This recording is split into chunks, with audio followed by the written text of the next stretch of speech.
Good evening, good evening, good evening, and welcome to the Reel McCoy. I'm your host, Mephisto, and always with me, my hetero life mate, all my feelings. How are you doing, sir? Good, how you doing, buddy? What is the Reel McCoy? The Reel McCoy is your weekly movie podcast where we ask you to go to watch a movie. You watch it, come back to us, and we talk about it, and we break it down, and we spin it all around. How you doing? And today, coming in first time on our show, Clobby from Clobbering Times. How you doing, sir? Well, hello there, sir. I'm honored to be here. Thanks for having me, and it's good to meet you, Mephisto, and you. My feelings or Al, my feelings? How do you say it? Oh, my feelings. My Fifi. We should just say Fifi's. Yeah. We're not deep down in that rabbit hole, Clobby. Not yet. Well, to be fair, only my best friends can call me Fifi's. Okay. Fair enough. I call Tom Fifi's all the time, but only behind the scenes. Yeah, that's true. That is very true. And making his triumphant return, Tom from Midnight's Edge. How you doing, Tom? Hail. How's everybody doing? I love this show. This is fun. Tom, as always, you are the con to my Kirk. Yes. Yes. I thought he's like the bone. Con! I thought he's At like night, sometimes I wake up and go, Tom! I think you're going to say that a Destiny, lot I should have today. him. Yeah, maybe. Right. If you would please, ladies and gentlemen, go and subscribe to Clobby on Clobbering Times and get your comic book jig on, because damn, you guys go deep into like classic stuff, Clobbering. With comics and track. Go ahead, I'm sorry. Clobby, you and I are going to have a lot to discuss, especially about Golden and Silver Age comic books, because nice. Neff knows I'm a little bit of a common nerd myself. Yeah. Nice. Yeah, I'm a Bronze Age baby, even though I was born in the Silver Age. That's how old I am. But I bronze. Once we get past bronze, I'm not too much into a lot of the modern stuff, though. Yeah, I kind of lose it after like was it House of M kind of just lost me. After that. It's like the Screw 52 was what kind of chased me away. Well, that and some other. That's fair. Well, you had me at hello, and you lost me at silver. Comics. Comics. Yeah. And of course, go subscribe to Tom Midnight's Edge After Dark, Midnight's Edge Radio. Fucking Tom, I don't know how they didn't pull you down, but fuck, I love that show. And of course, Midnight's Edge Espanol with, I don't know if Tom is there, but I know Paulie's there, right? I hop in at various times, but yeah, that's more those guys thing. But yeah. Cool. All right. If you want to follow me, if you want to interact with the show, especially, you can always DM me on Twitter. You can always DM me on Instagram, Mephisto and Mephisto79. And if you want to interact with the show, the Reel McCoy podcast at gmail.com is where you can email us. Like, share, subscribe, all that stuff. You know how we do the business. So let us begin with Behind the Scenes. Action, take two. Behind the screens, Meph. I can hear you yelling. Yeah, I know. Don't have to say anything. Behind the screens is where we talk about everything that is behind the scenes, production, everything. Usually, we turn to All My Feelings, but this is actually for Meph's birthday month, so it's not actually really, but because the man is busy and he has an affinity to Star Trek that I don't understand, which the affinity is hate. I will add one note that William Shatner refused to actually be a part of the production until he was guaranteed paid $2 million, and also to direct the next Star Trek film. I know that. I have some of it in my notes. So what we're going to do is I have some notes here, and we're going to have some fun with it. So Paramount was really pleased from Nimoy's work on The Search for Spock, so they let him have the next installment, and they let him and Harv Bennett, the producer and kind of like the overarching producer of all these movies, a lot more creative freedom. William Shatner had that salary dispute. No, don't stop. William Shatner had some salary dispute, wanted $2 million, and originally in the original draft, they kind of wrote him off. The original concept was actually following the friendship of Kirk and Spock in the Star Trek Academy. So you wouldn't have had Nimoy as Spock, you wouldn't have had Shatner as Kirk, and you wouldn't have had DeForest Kelley as Bones. Some sort of an amalgamation there. Hold the phone, because daughter, sorry. Okay. Well, he's got the little one. I'm going to say in the interim, fucking space whales. And I'm done. Hey, they're not space whales. Space whales. They're some normal whales, Smurf. They were Earth whales. They're Earth whales. Yeah. Thank you. So, So what was the pod then? So Oh, you mean the probe? seeding. like in everything that happens with the Star Trek productions, that story got leaked to the fans, and the fans were like, fuck no, they were not having that. That would have been a better story. They were not having that. And of course, after Shatner kind of settled his dispute, basically strong arming Paramount basically yeah. for a thing, it changed the story. However, before the dispute, Shatner and Nimoy had a favorite nations clause in their contract. So any pay rise that Shatner had, Nimoy exactly got it. But not only the pay rise, but also the parts. So if Nimoy directed a movie, then Shatner would have had a chance to direct a movie. So that's why he got the direction. However, Nimoy did direct 2 of them. So I don't know how they settled that. But as a side note to that, because of the pay rise and the fact that Wrath of Khan was 12 million, Search of Spock was 16, this was 21. So Paramount was looking at, okay, the next one is going to be even higher. And ever since the motion picture, they wanted the movies to be as low budget as humanly possible. That kind of pushed them to develop the next generation as a sort of a backup to the old crew. Gotcha. More of an impetus as like we need literally an exit plan. Yes. Well, and you talk about a lot of the behind the scenes shenanigans and issues in the budget ballooning, but I mean, I'm sure you're going to get to this, so I don't mean to jump ahead, but this is the highest grossing of all the Star Trek films. And it is the biggest seller on video, even more so than Wrath of Khan, believe it or not. But also I think it's also the worst out of the 3. I disagree wholeheartedly with that. In fact, I'm one of the few people who this is my favorite Star Trek film because it's the first one I ever saw. And I feel like you can view it as just a sci-fi comedy and not be a Star Trek fan at all. Thank you for stating that. We're gonna get to that point, Tom, because I was talking to Mephisto about that. Clobber, I think you'll agree with this too. I think that if the writers of Airplane wrote this as a sci-fi comedy, it would not be out of place outside of the Star Trek universe. If it was just like its own just wacky sci-fi comedy, given its credence and what was trying to be done at the time, it could work on its own merit as some wacky sci-fi one-off. And you could call it Galaxy Quest. I wouldn't mind that only because the original series, there's precedent. There are at least 4 comedies on the original series that still steep themselves in science fiction ideas that were fairly broad-based comedies.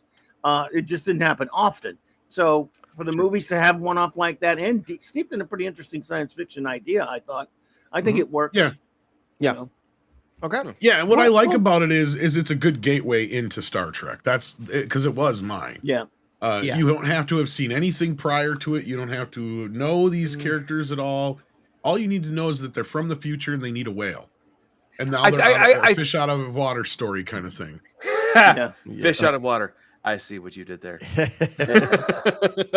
They're mammals, Tom. But they were in the Did you water. not pay attention to her lesson? Dude, at the they were beginning of looking the at incident? they were looking at the eye of the great fish. Mammal, whatever. No, dude, I think that would work if they would have set it aside in a different way, Tom, because I kind of agree with you just on the premise of if you were to get about 15 minutes in and you had no concept of who these people were, then you could kind of understand it.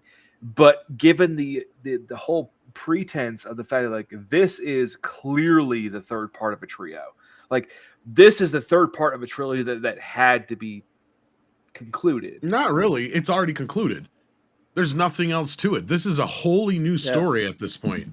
I mean, there's no loose ends to pick up. It's an aftermath of anything. Yeah, it's an aftermath. Nothing in this story is affected by anything previous. The only thing is that they're flying around a bird of prey. And he's acting a little off. But again, the fact that he is an alien and they aren't to Earth, that plays into the role of the character as just also ran. Like, you know, I mean, you don't have to even have known, like, to me, and that's my point. As a kid, I just thought he was acting that way because he was Spock. I didn't realize that all that stuff had happened before. It didn't matter. It did not matter at all. And I can understand, like, you know, some of the point of contention where they're like, oh, we just had these really great Star Trek films and then they give us this. Well, also, I don't know if Clobby felt this way at the time. I mean, you had 3 very stark, dark, dour Star Trek movies in a row. Right. If you think about it, I mean, especially with Wrath of Khan was the really dark one. Yeah. Search for Spock was kind of hit or miss. We talked about this last week. Yeah, but I mean, him losing his kid and all that stuff. I mean, but to be fair, Clobberin, correct me if I'm wrong. How quickly he got over his son's death. We're like, oops, he was I lost another one. I don't think so. I think he handled it. I mean, he was very distraught, as you saw when that happened. But he just became Kirk right away. And Kirk always means business, and he had a job to do. And Kirk did it the way Kirk always. And I think it kind of character like that would do it. Yeah, and I think it kind of manifests itself more so in part 6. Remember? And we never got over it. See how it affected him. Yeah. Then, yes, but he never got over it. Though, like, wouldn't he have some kind of moments where again they're on Vulcan? And Spock is, he had gone through the entire, basically memory relapse. He's trying to become himself again, and during that entire time, they were able to retrofit the Klingon vessel, rename it the HMS Bounty, which I did love. I did love the little aside to that. But during that time, there is Kirk shows nothing about like caring about nothing. It's like, oh, my kid died. Well, I think that's more there's of a point for that. man thing. There's a point for that. Right. Cool. Let's continue. So Nimoy and Bennett wanted this whole thing to be as lighthearted as possible. And because Leonard Nimoy was an avid environmentalist, because he did say in 1977, then we just 12 more years until we have to right the ship, or else something is going to happen. Surprise, surprise. And whaling was a hot button issue, but it wasn't that bad looking back at it. Let's just say that. Unless you were a whale, but pretty much, yeah, you're fine. I mean, it wasn't threatening the planet or anything. Well, it also at the time too the fact that this is kind of like the jokey Star Trek. I'm sorry to utilize that as a phrase, but it's true. This is the jokey Star Trek film. Yeah. Tom, can you agree with that sentiment? Yeah. It's the jokey one, right? It's fun. Yeah. Well, it's the more fun one. But the thing is. Them putting the entire just memoriam to the Challenger before this is like. Let me give you. That seems a little. That's the time. Guys, wait. I'm gonna give you. The exact quote. The exact quote from Nimoy to the reporter who asked him about the movie, and I think it was later on in the big like Laserdisc documentary that came with the movie. He literally said, "My vision was for no dying, no fighting, no shooting, no photon torpedoes, no phaser blasts, and no stereotypical bad guys." They hit the mark. Accomplished it. Yep. Which I yeah, like they, the Challenger were thing. going- they did. Yeah. They going for straight that. Yeah. And as far as the But- Challenger thing, I totally understand. Oh, my feelings is because at the time that happened, that was a big deal. And Star Trek and Yeah. NASA were very, very tied They together. were Star, interlinked. that Yeah, was which a very it's Star just, Trek thing to do. It just seemed very just misadvised and I just don't like think so. I think it was as I perfect disagree. as it could be. I think it was It fits perfectly Star well Trek done. to a T because Yeah, Star Trek totally. is about that, about space exploration. Especially I how think dark of a moment that was at that time. Like, and having this Yeah. movie being so uplifting, I think people needed that. And I mean, we got to remember, Yeah. we're just a year out from Rocky single-handedly ending the Cold War, so people War, needed yeah. some fun. He That's punched true. that Cold War. I would in say- the face. I would think it would actually have worked better though as an epitaph at the end of the film, not to begin. Maybe, but I think that would have beginning's the left best place people. for it. Yeah, I think But people would have left with a little bit just of because a. I think that would be a better way because they all at the end of the film it all comes together in a great congruence where all of the issues have been resolved again as you said, Meph, without any violence. Yep. Whatsoever. Maybe in the hospital. Well, the A little only bit? kind of violence that really happened was Chekhov kind of to himself when he jumped off the ship yeah. that we're going to talk about, Accidental. which again made no sense. Where he was just like, "Yeah, I can make it." Yeah, No. Kirk did almost made it. fire a phaser for one little bit there, but yeah. Well, yes, no, yes, he said, well, it was Chekhov there when he goes, he burned "I'm the gonna-" lock. Yeah. Well, he was like, well, I don't want to do this. I set my phasers to stun, and they went meow meow.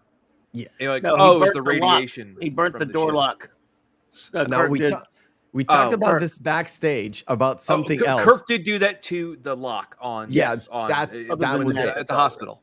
Right, Yeah. that's all there is. Now we talked about this with All My Feelings about Catherine Hicks' character, Jillian something, Dr. Jillian. Jillian Anyway, Taylor.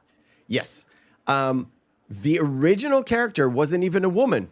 The original character Yeah, was God. basically written for Eddie Eddie. Murphy. Free, yeah, which, Yeah, and they even brought in the guy who wrote Beverly Hills Cop. I think his name, I've got it here, Daniel Petrie Jr. Daniel Petrie. Junior. Yeah. And No, I've heard some conflicting things on this. As far as That's one I thing for heard sure. that- It was out there in the rumor mills of the time. Oh yeah. No, I'm not saying that he wasn't going to be involved because he definitely was. That was a big thing because Eddie was a huge Star Trek fan and yes. he was Paramount's golden boy. He could do whatever the hell he Oh wanted. yeah, yeah. And he literally Yeah, carte blanche. He wanted to be in this film. He Yeah. really Yes, wanted to he be did. in this film. he read the script Correct. from Daniel Petrie and didn't quite like it, didn't think it would go off the ground, and literally did The Golden Child instead. Instead, yeah. And Yeah, I don't know. See, I didn't hear about him being the Catherine Hicks role. I thought she was always a part of it, but I had heard, this is the alternate version, is that he was supposed to be playing a cop. Now, if you remember, there was these two cops that are there that see, there's like a black cop and a white cop, I think. That was like the only remaining scene as far as I was, and this is the version I had heard that came from that version. But there was this whole other subplot with these two cops that see them land, and nobody will believe Eddie No, Murphy. that they he were saw they were the garbage men. They were Yeah, garbage yeah. men. Garbage men. That's Well, all they're it originally was. cops, I think, in the original story. It was what it was. Yeah. I thought you meant But, the cop. yeah. I thought you meant the cop who is not talking but listening to Uhura and Chekhov trying. No, but tried like to they, find out I think they Amina. changed it to They garbage find men it, in the you final could've guessed version, but but yeah, like initially it was supposed to be a couple of cops or whatever that see it. Nobody believes Eddie Murphy, so he keeps following them around, trying to get proof that they were that they're from outer space or whatever is what I remember hearing. So this stuff. Go ahead, Clobby. I don't know. I was just agreeing. Yeah. Okay. I could so- be wrong. That could be right, but I'm just saying that's the version I heard. So when Daniel Petrie's kind of version didn't pan out, they went to Nicholas Myers, the guy who did Khan, that refused to be in the Search for Spock. He said later on, after watching the Search for Spock, it's like he kind of cooled off on the whole thing. So they brought him in just to do the writing, and he did the sort of the San Francisco bit. So the 80s version. and Harv Bennett and Nimoy worked on the whole space, on the future business. This is That's the front end and the what- back end, yeah. Yeah, and they came in together just to tie in a few things, and they had to run it through William Shatner for some reason. Yes. Do you know why? No. Shatner wanted music rights. Music rights. Yeah. Tom, Okay. you know about Shatner's music history, don't you, bud? He's a singer. I Yeah. He actually wanted one of his songs in during the San Francisco plot. Yeah. Mm. Okay. I don't know about that part and the script part. I'm sure he just had final approval on the script, is what I figured. Just being who he is. Yeah, I guess. But what's fun too, given everyone who worked at Paramount at the time, the guys who did the very quintessential 80s-esque like synth pop stuff during the whole San Francisco scene also worked on Beverly Hills Cop. Oh, if cool. you didn't know that, that's a fun. I know there was a band called Yellow Jackets, I think, that did the that was the funky, punk song, yeah. Funky. But it was made up, jazzy I think, of thing. a couple of crew members, if I remember right. But yeah. Yep. So the whole scene where Spock pinches the punk rock guy.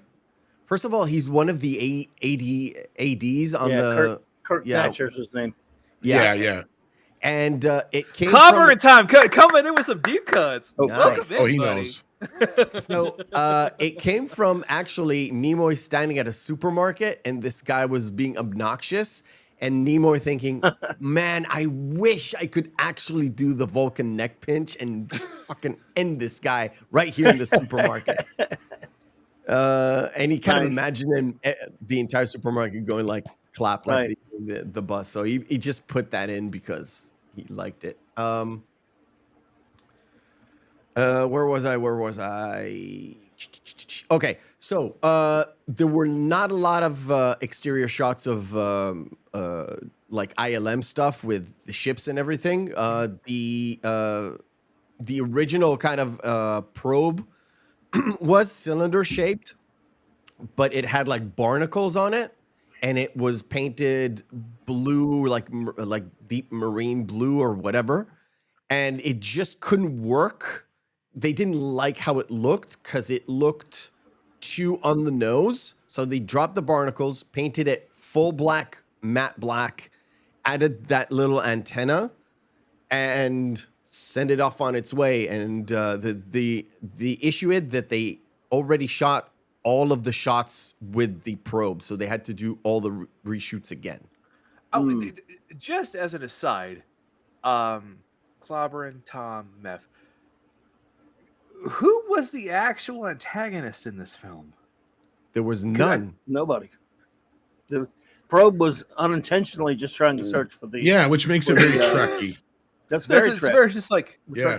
Yeah, that's pure Star Trek right It's there. really, and that's what makes this one they the most unique. Wouldn't they want to also like follow the probe to try to understand it, or that's a at whole- least like bring the whales with them so it could communicate with it and try to understand? Well, I'm sure they had. Well, that was There'd why been Catherine books Hicks written was about it there later. for the whales. Yeah, and they would have had other Yeah. people explore it. And Yeah. but You no, know, that's they what I call love Star about it movie. is because you have the uniqueness of this movie being the only Star Trek movie where you don't have a nemesis, right? Like it is one of those Star Trek episodes. Clobby's 100% right.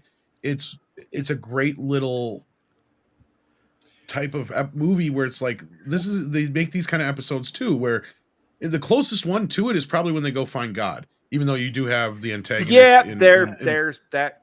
Yeah. Well, there's Clobby, an you think- antagonist. Clobby but said even something then, about books. both of them end up being bad guys. But Clobby, yeah, go ahead. You were about to say something. I'm sorry. No, it's just Star Trek. Look, even though I like these movies, it's always, even the best of a Star Trek movie is a square peg in a round hole, or vice versa, because Star Trek is supposed to be on television. Its entire narrative is based on that. The original, all of it. The movies are fine, but Star Trek is best as shorter stories on television, preferably episodic science fiction, especially original series. And if you boil down the original series, there were antagonists here and there, but there were never supervillains. Other than Khan, you can't name very many. And I love Khan, but you can't name very many. Bad guy.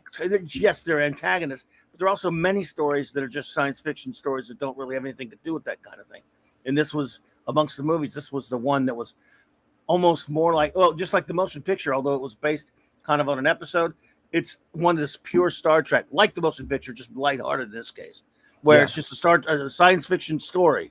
I was going to say, wait. I was going to say, wait. I was going to say, if you look at Space Seed, the original episode with Khan, he's just the monster of the week in that episode. If you think about it, right? There's no mentioning of him in the entire rest of the series. No, never. It was one and done, and then Harv Bennett and then came up with the idea. Let's bring one back, which is a cool idea, and it was great. We all love Monauban, but Star Trek's really not something about having recurring villains per se. Like if they run into some surly Klingons in episode, fine. But the next time, if they have to run the Klingons later, it'll be different Klingons. That sort of thing. Not like a recurring baddie. Harry Mudd had 2 episodes, sure, but for the most part, it was never really about that. That's not what Star it was Trek just is. monster of the week stuff. Which I completely agree with a collaboration on that note. Which Meph, I mentioned to you this last week, like watching the Surf for Spock again. It's like again, it felt like just an extended episode of Star Trek. Yeah, that's what it felt like. Well, like, oh, okay. It in so many ways, had Spock not died again at the end of Wrath of Khan, and everything with the Genesis Project not happened, that entire film didn't matter. Yeah, but remember the original? We talked about it last week. The original script was the Romulans come in, they use the Genesis planet to have a mining project, and that's how you discover that Spock was regenerated, because it's like a feral animal without any brain attacking their men. Yeah. And that's the starting point. Which is very Trek, dude. We know that now, but given the context of what we have, it's like, oh, this is just you can see it like, this is a very, again, as I mentioned it to Meph last week, Cobber Time and Tom. It's like this week on a very special episode of Star Trek. Oh, it's special. Very special. Very special. Spock returns. Spock's back. Yeah. So, for Vulcan, they used the Vasquez Rocks, very well-known place. For the submerged Klingon ship where they crash land in the San Francisco Bay, they needed a watering tank, and they couldn't find one at that size. However, someone from the production kind of walked through the parking lot, and they figured out that there are seams on the floor. And they kind of had an excavation, and they found out, oh shit, we have not only a big tank, we literally have a massive blue screen at the back that was used for posters. So they brought that down, and they had a full-on tank for those scenes. Yeah. It's the same way they ended up doing a bunch of stuff for Jaws: The Revenge as well, which is hilarious. But yes.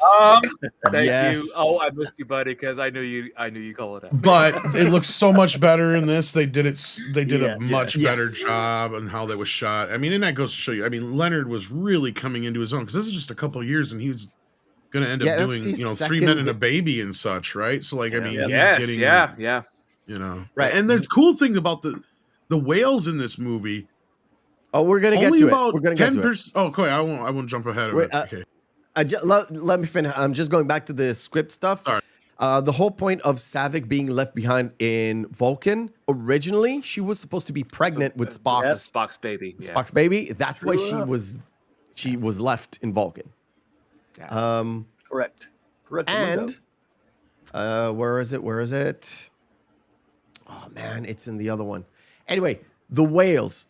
So they made 3 kind of models for the whales. They had a 4-foot model, which was a full-on model for the whales. So it was active. They could submerge it like a submarine into tanks. Because one of the ideas was, why did they make these models, is they couldn't find stock footage of humpback whales because they were so timid. They were not used to humans filming them. Plus, they were in deep sea, and there weren't any good cameras at the time. As an aside to that, I don't know if you have this in your notes or not, but they actually made a full 20-foot model that was actually. Like I said, there are 3 different models. Yeah, there was the 4-foot, There was a larger one, which was sectioned off into 2 parts, and there was even a bigger one. one, You yeah. see the fin kind of flopping on the water. That's a different one altogether. But the 20-foot model, if you want to see it, it actually still is preserved and exists at House on the Rock in Wisconsin. Nice. If you have not been to House on the Rock, do yourself a favor and go see it. It is amazing. My next trip, because I literally booked my I live very close to it. My actually, first U.S. tour. Tom, have you been there?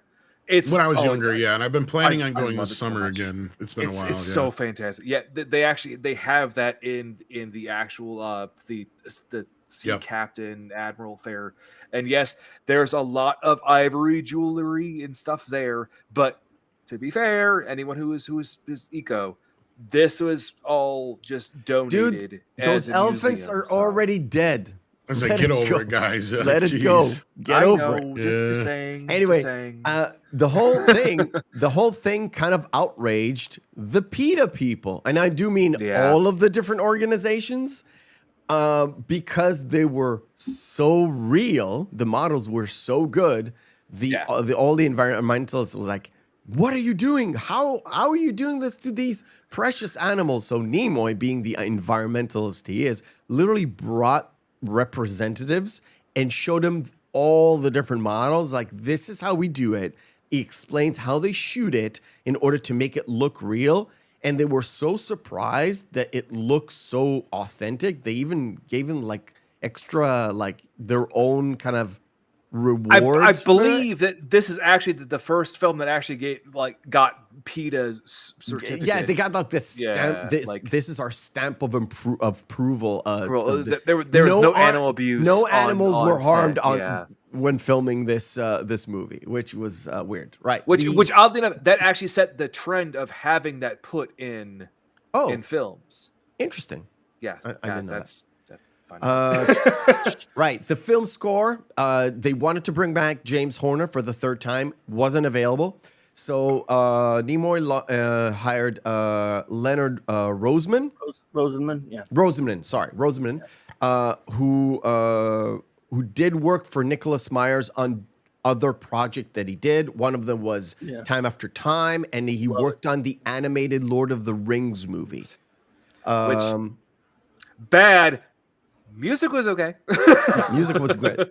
The whole point was to get a completely different take, and even till now, not only the movie itself has a different tone, but the entire soundtrack has a sort of like non-Trekky Trek soundtrack, because there's no main theme that is soundtracky. There's just a little bit, not too much. They didn't use any of the Jerry Goldsmith stuff. They didn't use the James Horner stuff. They just did everything by themselves. It's very, very unique. And to be perfectly honest, I looked at the sales for the album. It has the biggest sales from what I've seen from all the soundtracks, which is weird. I remember when it released, it was like right after around Thanksgiving or something, so it was closer to holidays time, and it felt like a Christmas type of theme. I always thought it was around. I remember going to see it the first morning when it opened, and it was around that time of year rather than summer. It usually was summer blockbuster, So, and it kind of there was a Christmas feel to it in a sense. That music really is, but it was good though. So different for Trek. Movie, like I said, movie budget, $21 million, just to round things up. It made $130, it says here, mostly in the US. So it made like $109 million domestic, added in a couple, 26 million over on the worldwide. Generally speaking, it didn't, Tom, according to the numbers, it didn't do as well as the motion picture, but it was really, really close. And in terms of return on investment, way beyond what the motion according picture to what did. I'm looking at right here. Oh well. I was gonna say, Tom, does that include home box office sales, like just No, VHS this is the Box or Office Amazon, Mojo, and you got Oh. Star Trek Oh, I don't know. 2009, 2000, whatever. The 3 Star Trek JJ movies are up there, but that's just because you're not counting inflation. Well, yeah, I mean, And then after those 3 is Star Trek Voyage Home with $109 million in lifetime gross. Okay. Then First Contact, then Motion Picture, then Wrath of Khan, then Search for Spock. And those are all pretty much real close in line. Like First Contact and Motion Picture were 92 and 82. Then Wrath of Khan all the way through Insurrection are basically like 78 to 70 million as total box office gross. And then you get First Contact was the only kind of profitable one for the TNG crew, or was Generations a little bit more? If you're looking at it. No, it made more than Generations, but I wonder, and I think it was actually cheaper than Generations because they didn't have to pay Shatner. It was cheaper. It was cheaper because of Shatner. well, let's be fair. They're all better than Nemesis. So but that's the thing is like, okay, now unless they're going by budget, because that's the thing. Like most people will say, oh well, Star Trek Wrath of Khan didn't do as well as the motion picture because it made like $5 million less. I'm like, yeah, but it also cost like $30 million less dollars. Yeah. It cost 12 and made 97 exactly. or something. Exactly. Tom, Star Trek 3 and 4, the budgets went up a little bit, but yeah. Yeah, Tom, we're all businessmen here. We understand what ROI is. So So I mean, if they're factoring that in there, that could very well be like, yeah. So like financially, it could be a little bit lower. When we did the show on Khan, I had Brahma on, and I think Khan is the highest grossing without any by budget. I mentioned it to him. It was like Harv Bennett. When they approached Harv Bennett to do the thing, he was like unaware of Star Trek. But when he got into it, they told him the budget for the motion picture, and he said, "Yeah, I can make like 6 of them for that budget." And they said, "You're hired. You're hired." Well, he didn't quite do that, but like, because by he the was time close. You guys are like real close. Because he said this was $20 million budget for this one, which isn't bad. He did 3 for the budget of the motion picture. So. Yeah, he did 3 of the budget of motion picture, which is good. And I mean, really, this movie is kind of like a bottle movie if you think about it. And what I mean is the bottle episodes on the show would be where you don't do a lot of special effects. It's either shot in modern times or whatever, to where you can maximize and minimize, the use of, big studios and building things and such like that. Yeah. And in all of them, they were reusing same sets, different settings, changed things. Like some of the Klingon ships were literally from projects, like sci-fi projects that didn't go off the ground. So they're like, we've got a built set around here. We'll just use it as a Klingon ship. They use different corridors from TNG to do something else. They use 10 forward to be the sick bay, and then the sick bay to be somewhere else. Well, what's great too is I love the fact that how Star Trek cannibalizes its own self to create new material. As you said, how it was really the Romulan bird of prey became the Klingon bird of prey. Yes, and the how they're like, how would they not, the Grissom, not find them and search for? They have a cloaking device. Yeah. Oh yeah, and they were really good at amortizing we can now things, utilize this in the next film. Because, well, and that's especially where they got to the Next Generation stuff. You had the movies feeding into the Next Generation, which was then also feeding into the next few movies for the original crew, and then that fed in off into the TNG movies, which helped out Voyager and DS9 at the same time. Like they knew back then how to basically get the most bang for their buck out of all of this stuff. We're gonna squeeze all the this lemon for all it's and worth, everything. Absolutely. And I have compared. There was a time where Paramount had a thing with Friday the 13th. They were embarrassed by them. They just kept pumping them out. You want to know why? Because they were cheap and they made a ton of money. Shitload of money. And it was kind of the same thing with Star Trek, right? So up until you know what film? It's Jason X. Manhattan. No, well, Takes Manhattan was the one. Jason Takes Manhattan was where it just went. That was where Paramount's like, the return on this is not enough. Yeah. Then they made Jason Goes to Hell. Then and that was where New Line Jason bought the rights. Yeah. Okay. Yeah. If we're going to Jason Goes to Hell, we're going on a different trip. We're going on this. Absolutely. Let's get back.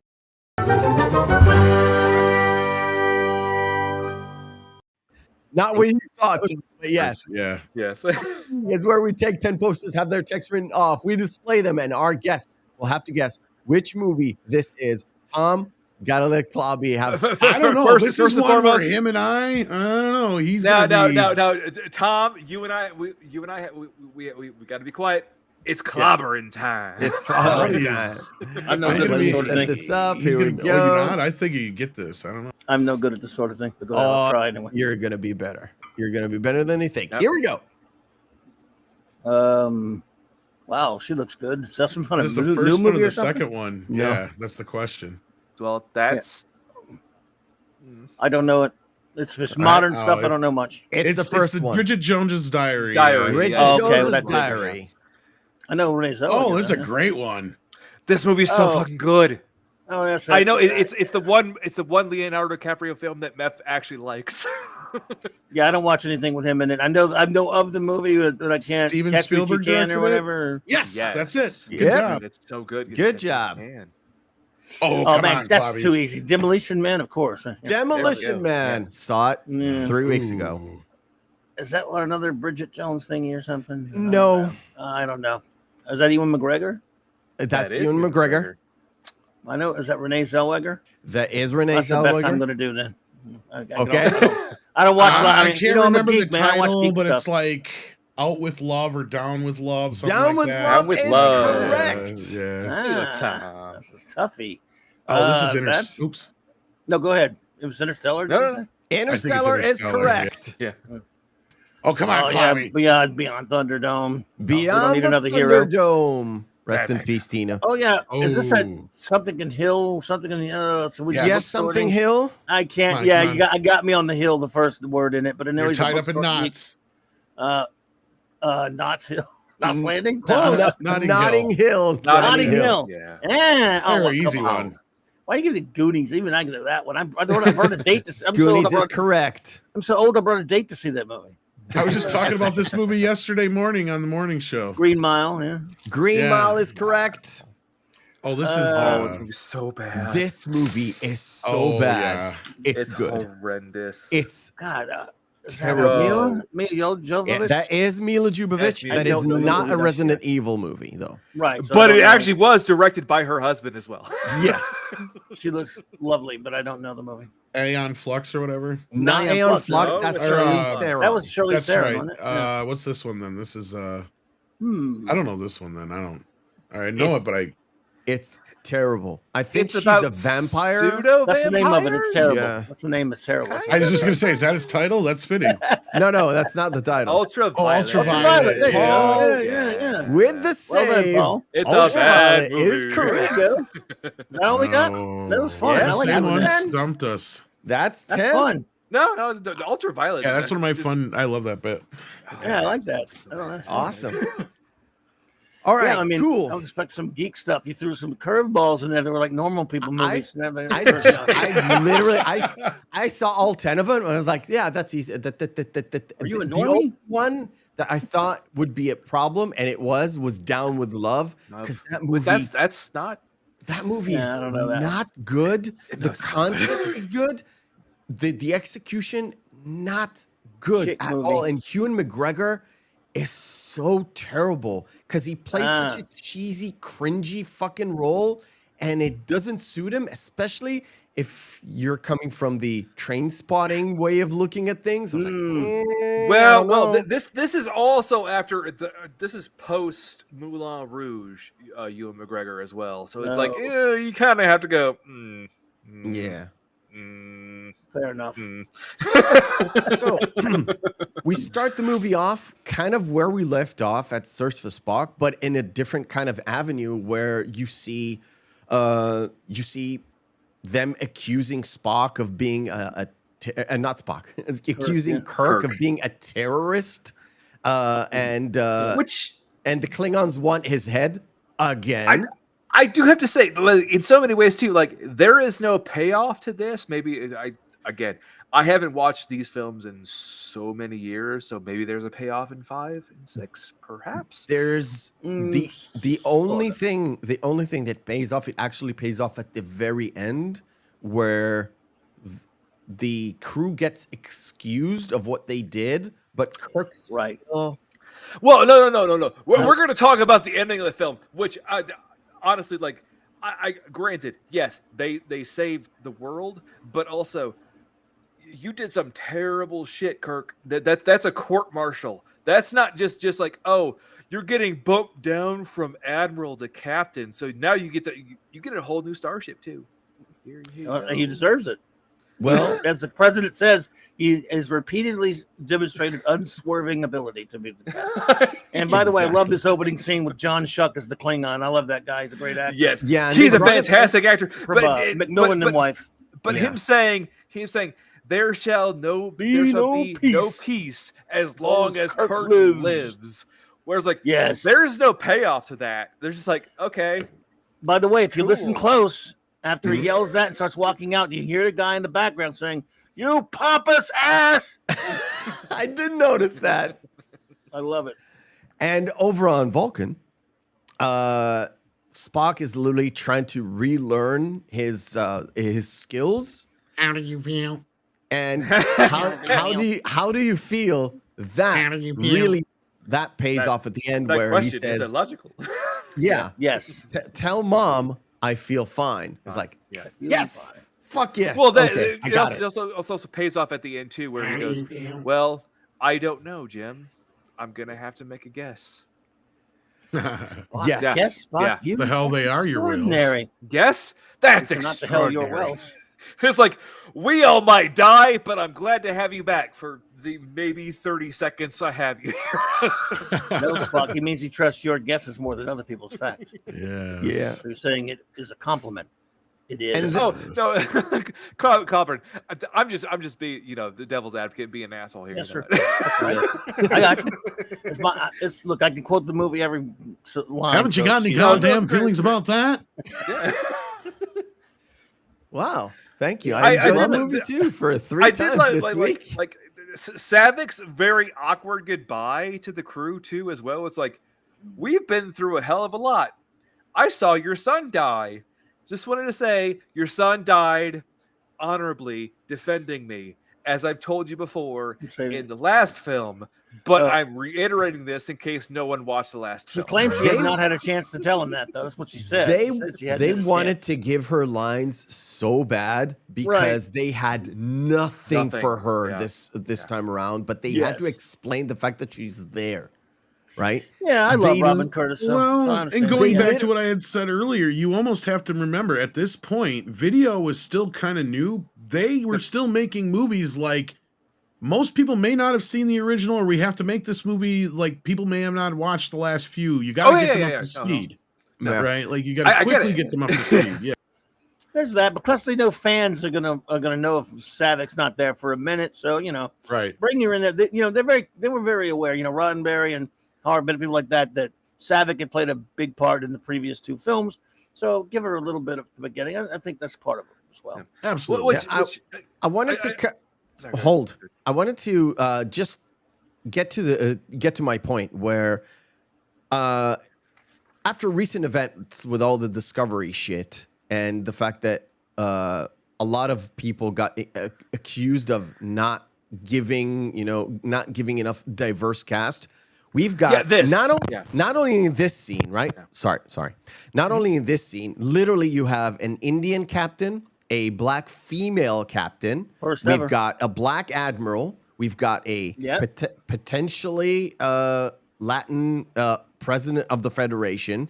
Mm-hmm. It's not only all the colors, it's different races. It's so you're saying Leonard Nimoy was woke before woke. Well, he was an environmentalist. He was all about shoving all this diversity in the movie. Actually. Yes, but he was a big hippie. Yeah, but it's not only this. Star Trek was always progressive. They were always looking at the future. They're always looking at the fact that there's a diverse cast, even from the original series. That's why when it was accused of not being diverse enough, I was like, How? Well. You and the rest of us, my friend. You and the rest of us. Well, also a very specifically for Star Trek. Very, very fun side note too is, do you know who is playing one of the aliens in the command center? Right. I did not know. You told me backstage, but go ahead. It's Michael Berryman. Tom, you know who Michael Berryman is. He's a horror legend. Did he play the alien? Oh yeah. He played the alien sitting there at the desk. Yeah. I'm trying to get. Yeah, that's guys with a bunch of stuff. Yep. Yeah. He's in Hills Have Eyes and all that kind of stuff. Yeah. Also, like, that's Michael Berryman. Like, oh my god. Well, the thing is, I saw his face immediately. I'm like, holy shit, that's Michael Berryman.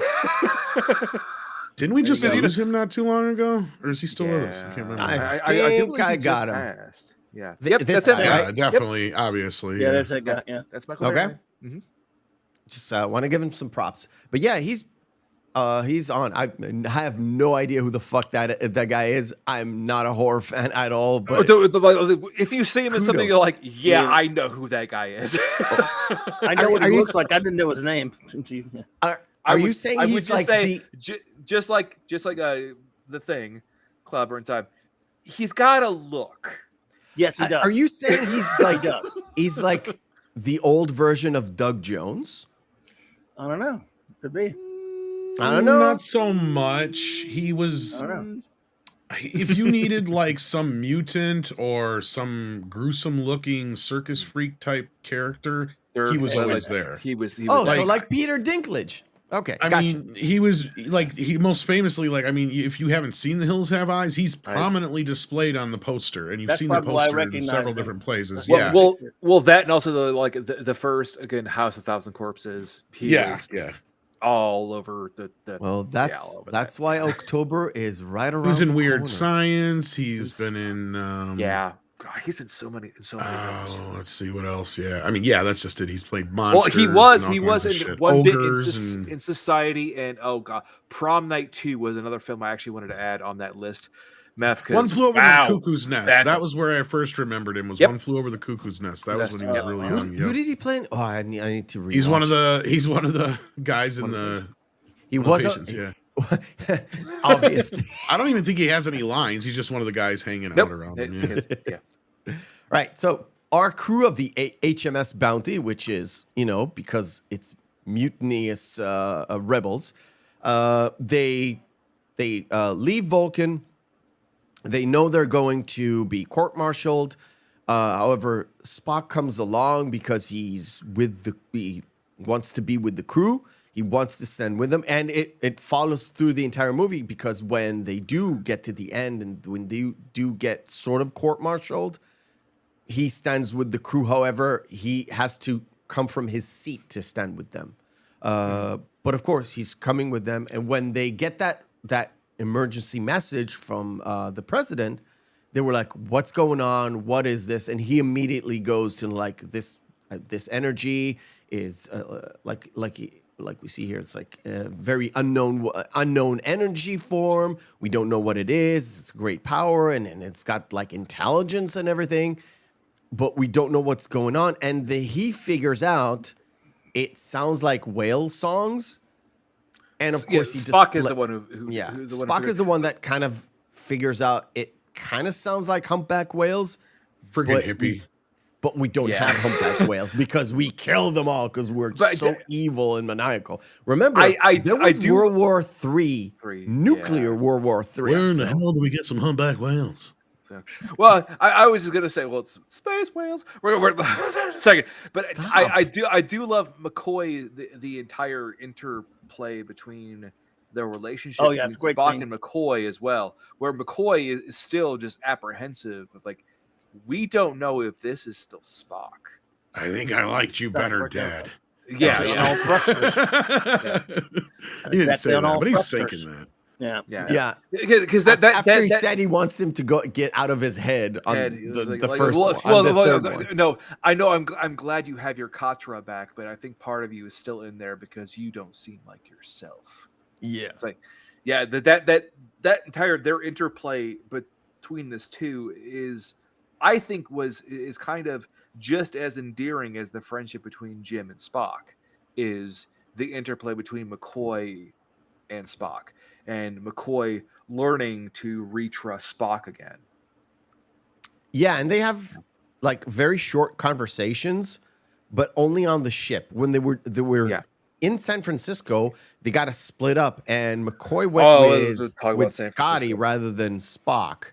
So that interplay is always on that ship. So at the first, it was like, and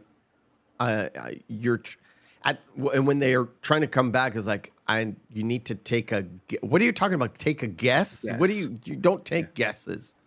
Like, I need to.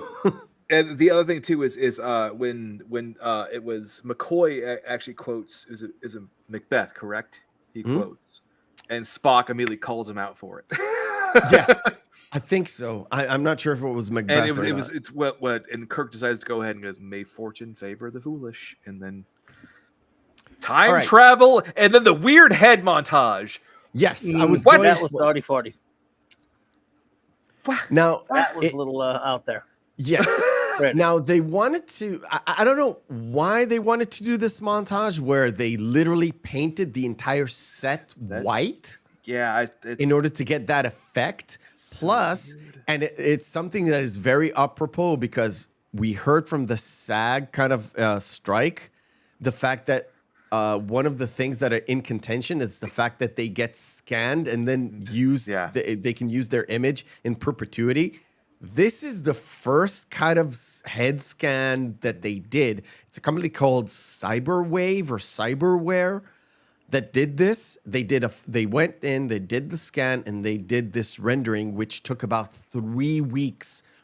They brought in extra computers to just deal with the computer. Like I would say, power.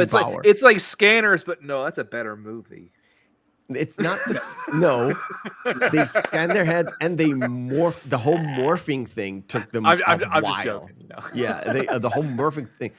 However, it has no bearing on the story whatsoever. This is like a shot around the sun was more interesting than this. It's almost as if maybe they took too much LDS, as Kirk says later. Right, a little bit too LDS.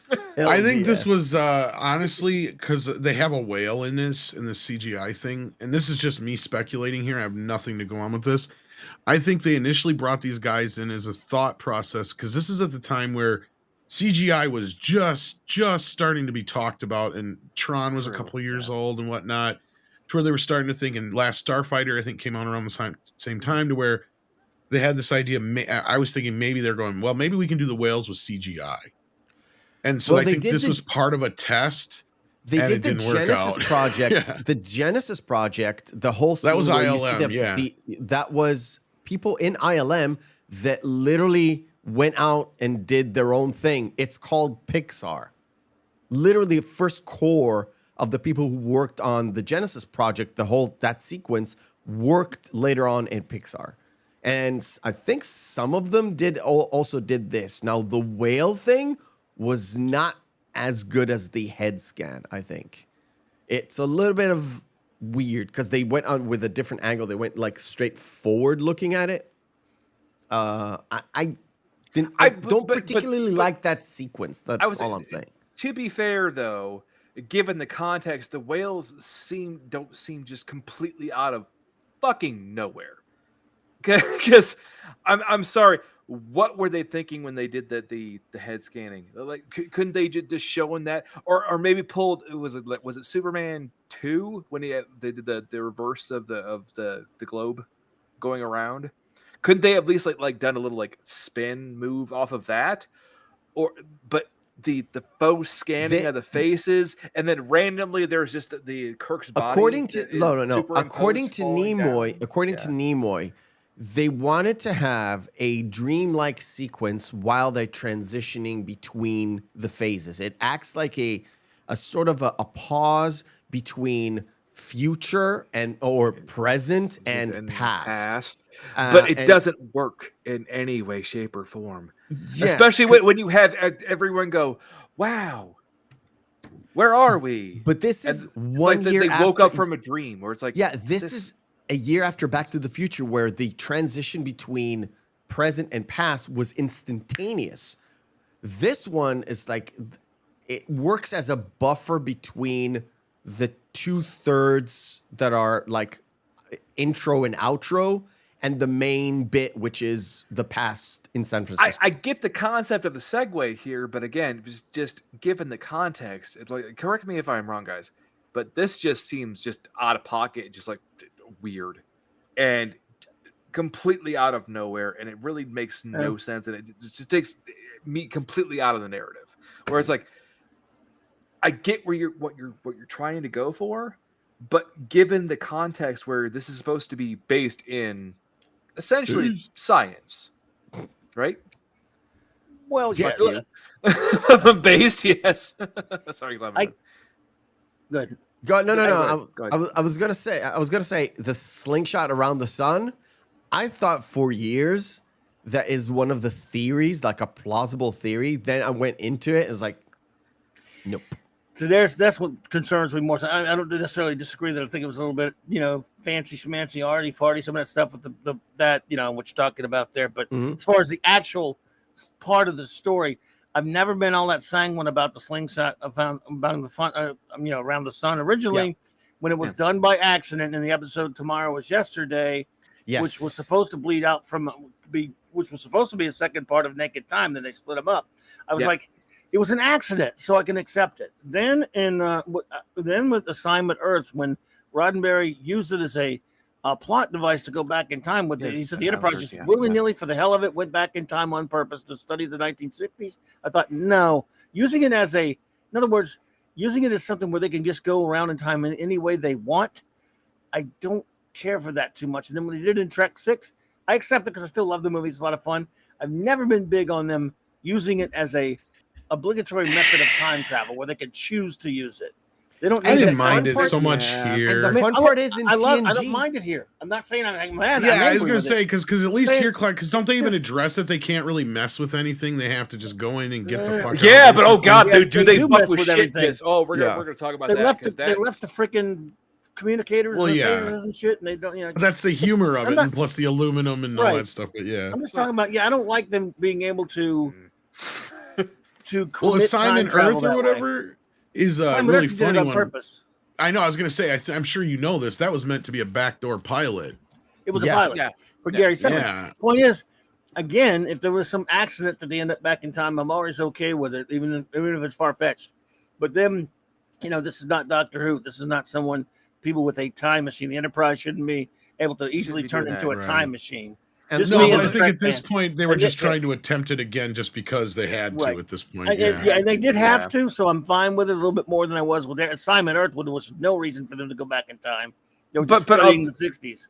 But also, collaborative. I agree with you on the premise of the fact, like, if they had the capability to do this, why wouldn't you do it all the time? They have done this all the time, right? It's the same thing with, like, whenever you introduce time travel into a narrative, it completely negates any threat your protagonist ever faces, because you could always just go back in time, right, and resolve this issue before it ever happens. Same with multiverse shit. Multiverse, again. Oh, God. I still love the movie anyway. Theory, I adored the movie anyway, so I'm just saying it's kind of not my. If I have my druthers, I don't really prefer Trek to do that. I love the fact that Nimoy wrote a "I'm walking here" scene for Shatner. All I can say is, no, you're a double dumbass. Yeah, you're a double dumbass. It's such a line that you will not hear in any Trek, and they just had fun with it. Now my feelings hates it. I fucking love it. Because it I told you backstage. I actually really adored all of the gimmicky stuff around this, because it's like, this could have been just a random little fish out of water. Just sci-fi film where it's like, these people come from another time trying to come back and try to save the species, right? And when they don't know what they're doing, and it's like, oh, do you want to part with them? What's that? $100? Is that a lot? Exactly. This ties in a few things. First, that like there's no money in the Star Trek universe, and also it kind of ties in Wrath of Khan, where those glasses were given to him by Bones. That's the beauty. They will be again, because he couldn't go through that operation that could fix his eyes. Retinox 9 or whatever it is, yeah. Yeah. Or 5 or whatever. Or whatever the convoluted thing was. I'm allergic. Yeah.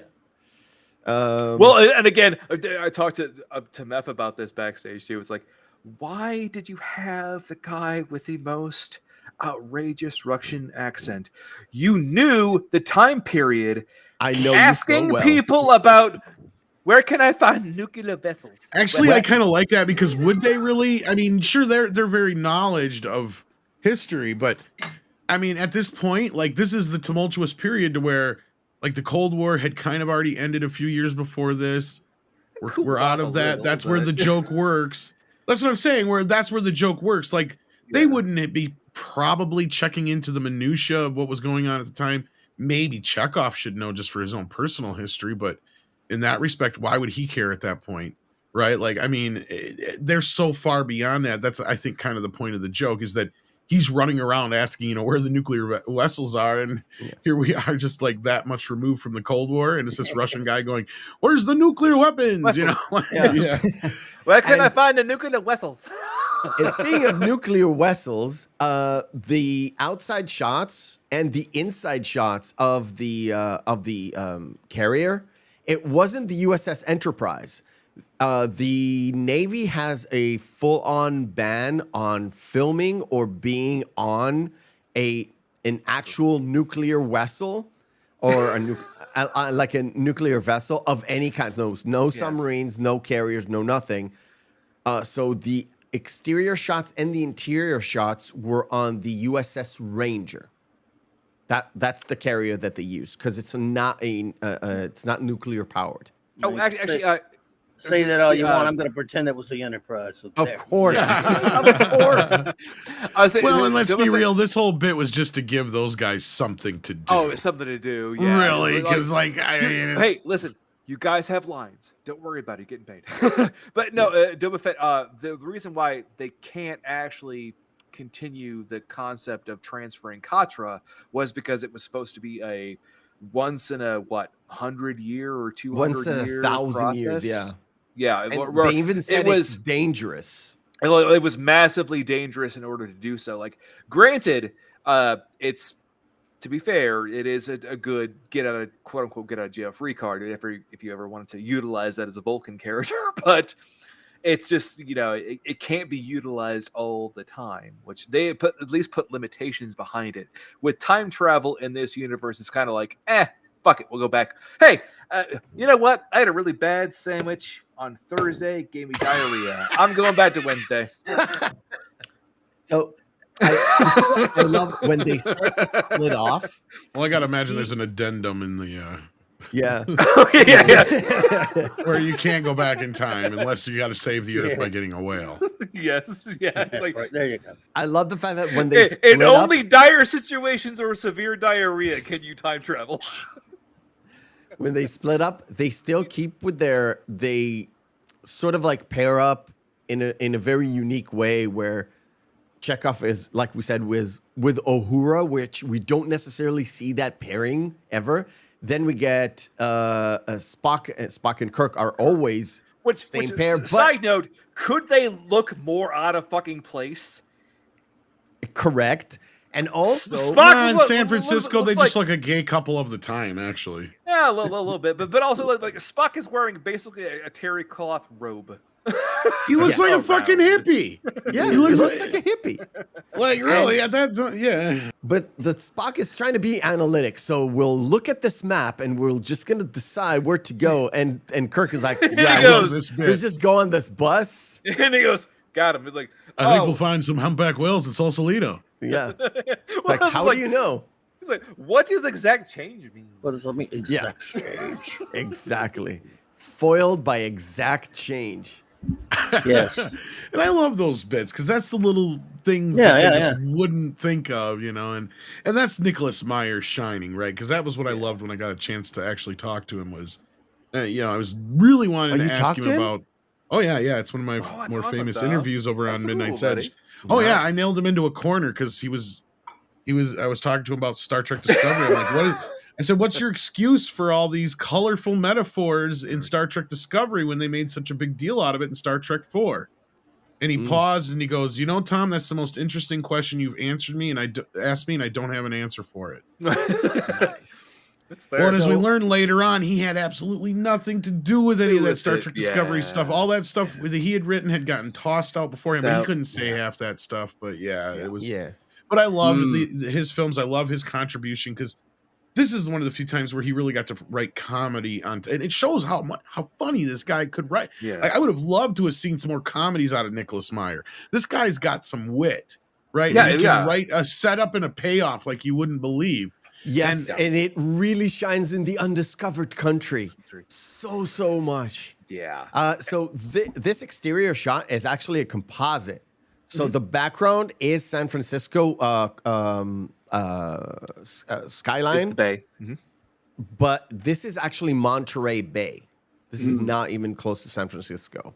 And it's dressed up a little bit. They added some water in to make it look like in the bay, but it's actually not. Because they couldn't find any, there was no suitable place. It's so cute that they San think in the Francisco. future San Francisco is going to have their crap together enough to be the headquarters of Federation. But sorry. Well, then also I was telling Meth backstage. She's like, Sulu goes, "Oh, San Francisco, that where I was born." Like, I was born there. Little on the nose there. I was born there. Oh my. Oh my. I met a man in a bathroom for the first time. I was gonna say, Tom. I was gonna say the same thing. I asked Meth, like, how do you think he got a hold of that helicopter? Ooh, this got is a stick shift. He got some personal tapping to oyster works in the 20th century. Oh my. So, of course, Spock and Kirk get to the Institute, and they Spock kind of like, I'm going to talk to the big fish. So Spock just goes, "Fuck this shit. I'm going to figure this whole goddamn mess out. Fuck you guys. I got this. This is good shit here, though. Yeah, they go on the tour, and he was like, "Yeah, you know what? I'm just going to ask." And I just let him, the whales don't think too kindly of mankind. Like, well, no shit. Yeah. And of course, Dr. Gillian Taylor is like, "What the hell is she doing?" When he gets out, it's like, it's like, "She's pregnant, by the way." It's like, "What? It's like, How did you know that?" How'd you know that? I asked. Well, the other two where she... He goes, "Are you sure it's not time for one of those colorful metaphors?" Yeah.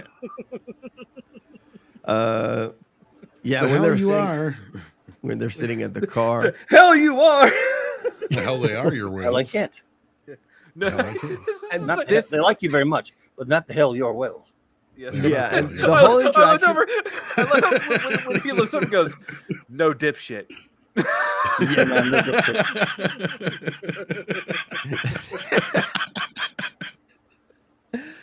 it. That whole interaction in the car is What's with all the fucking colorful metaphors? phenomenal. It's in all the literature of the time. You'll find it everywhere. Yeah, Littered with it. Jacqueline Suzette novels are Harold Robbins. The Giants. The He Giants. was at Berkeley. He did way too much LDS. Yes. You mean LSD? Something like that. And I love it that overall Kirk is being Kirk, and he gets a fucking date to take a woman to a pizza. Yeah. place. Oh yeah, course he does. Very Kirk. No matter what time, place, or species, Kirk is getting his dick wet. I may even be my own great-great-grandfather here if I think about it. And then, of course, I think of so much of Futurama where like there's gonna be some time loop where Kirk is his own grandpa. His own great-great-grandfather, yeah. Was it 300 years? So yeah, it'd be like great-great-great-great-great-grandfather. Yeah. and then we come to my favorite scene of the entire movie, and I don't give a fuck. It's the the plexiglass. Oh god, so Hello, computer. computer. It's like millions of miles. No, thousands of miles, Professor. Yes, thousands. Well, it works just because he's being fucking like How quaint. He goes, how quaint. I love Yeah, this how guy. quaint. Yeah. use the computer. Oh, how quaint. How do we know he didn't invent the damn thing? And when he's using the keyboard, and he's using Well, he like did 4 now. different keys, and suddenly there's tons of fucking Just like- formulas on the screen. Plus, is animated. I mean, Well, he is Scotty. He is Scotty. And plus, he's using This is just a play toy to him. Macintosh, right? Oh I yeah, think this is a very This is a old baby's school toy to him. Macintosh. Exactly, yeah. Like, this is something that didn't This have. is like the if we picked up a computing- calculator. Yeah. Yeah. Like to be fair, Tom, this has less computing power than a TI-81 graphic calculator from like. Well, the late they had this 90s. thing in the 80s with trying, and even it goes up through the 90s into the 2000s with movies like Hackers and such, where you had this endless string of movies that would always show computers doing things they can never do. And unfortunately, it's because war games. writers didn't understand computers, and then at the same time, you also had this problem where you had people like my dad, where he finally bought a computer, and he's expecting a computer to be able to do anything. Yes. He's like, well, just tell it to do that.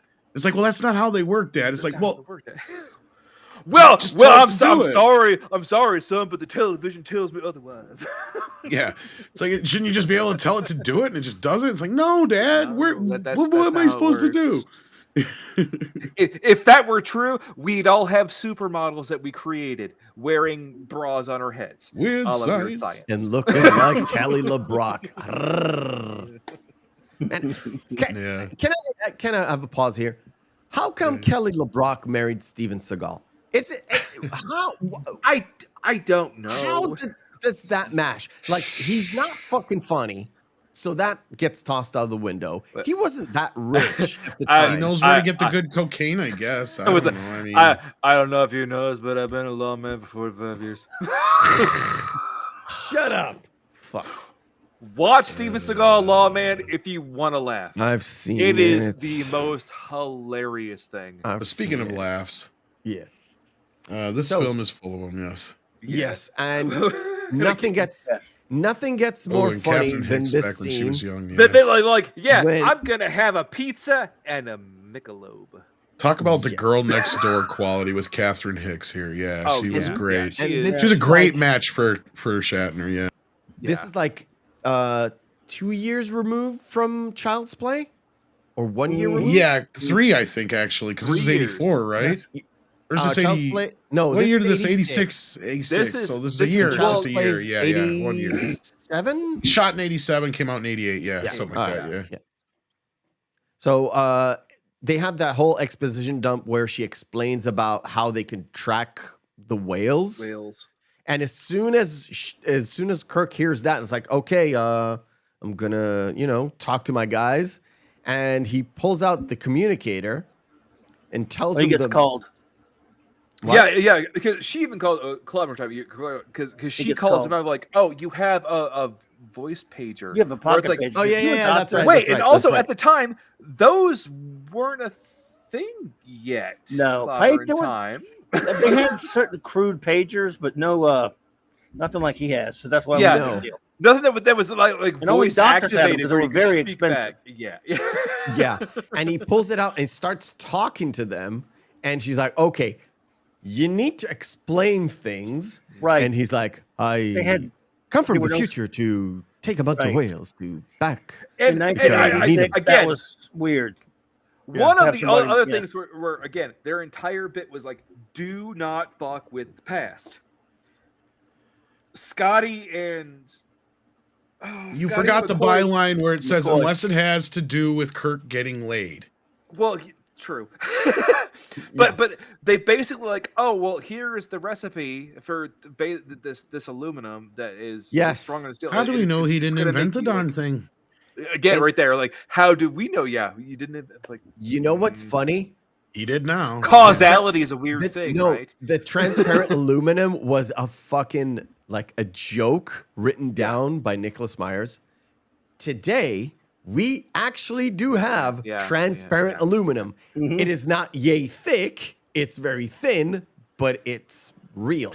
Well, and Getting that's there. the beauty of Star Trek, right? And that was Yes. kind of like the whole thing with the Challenger thing in the beginning is That's exactly how where I was going. connected Star Trek is with technology. Yeah. No, I mean, the cell phone itself is a direct, descendant of Star Trek. Of the communicator. There's also, it's very unnoticeable when they go into the slingshot maneuver there's things kind of vibrating and falling. One of the things that fell was a literal tablet that was Spock's tablet that fell on the floor. It's like, oh, there's stuff in here.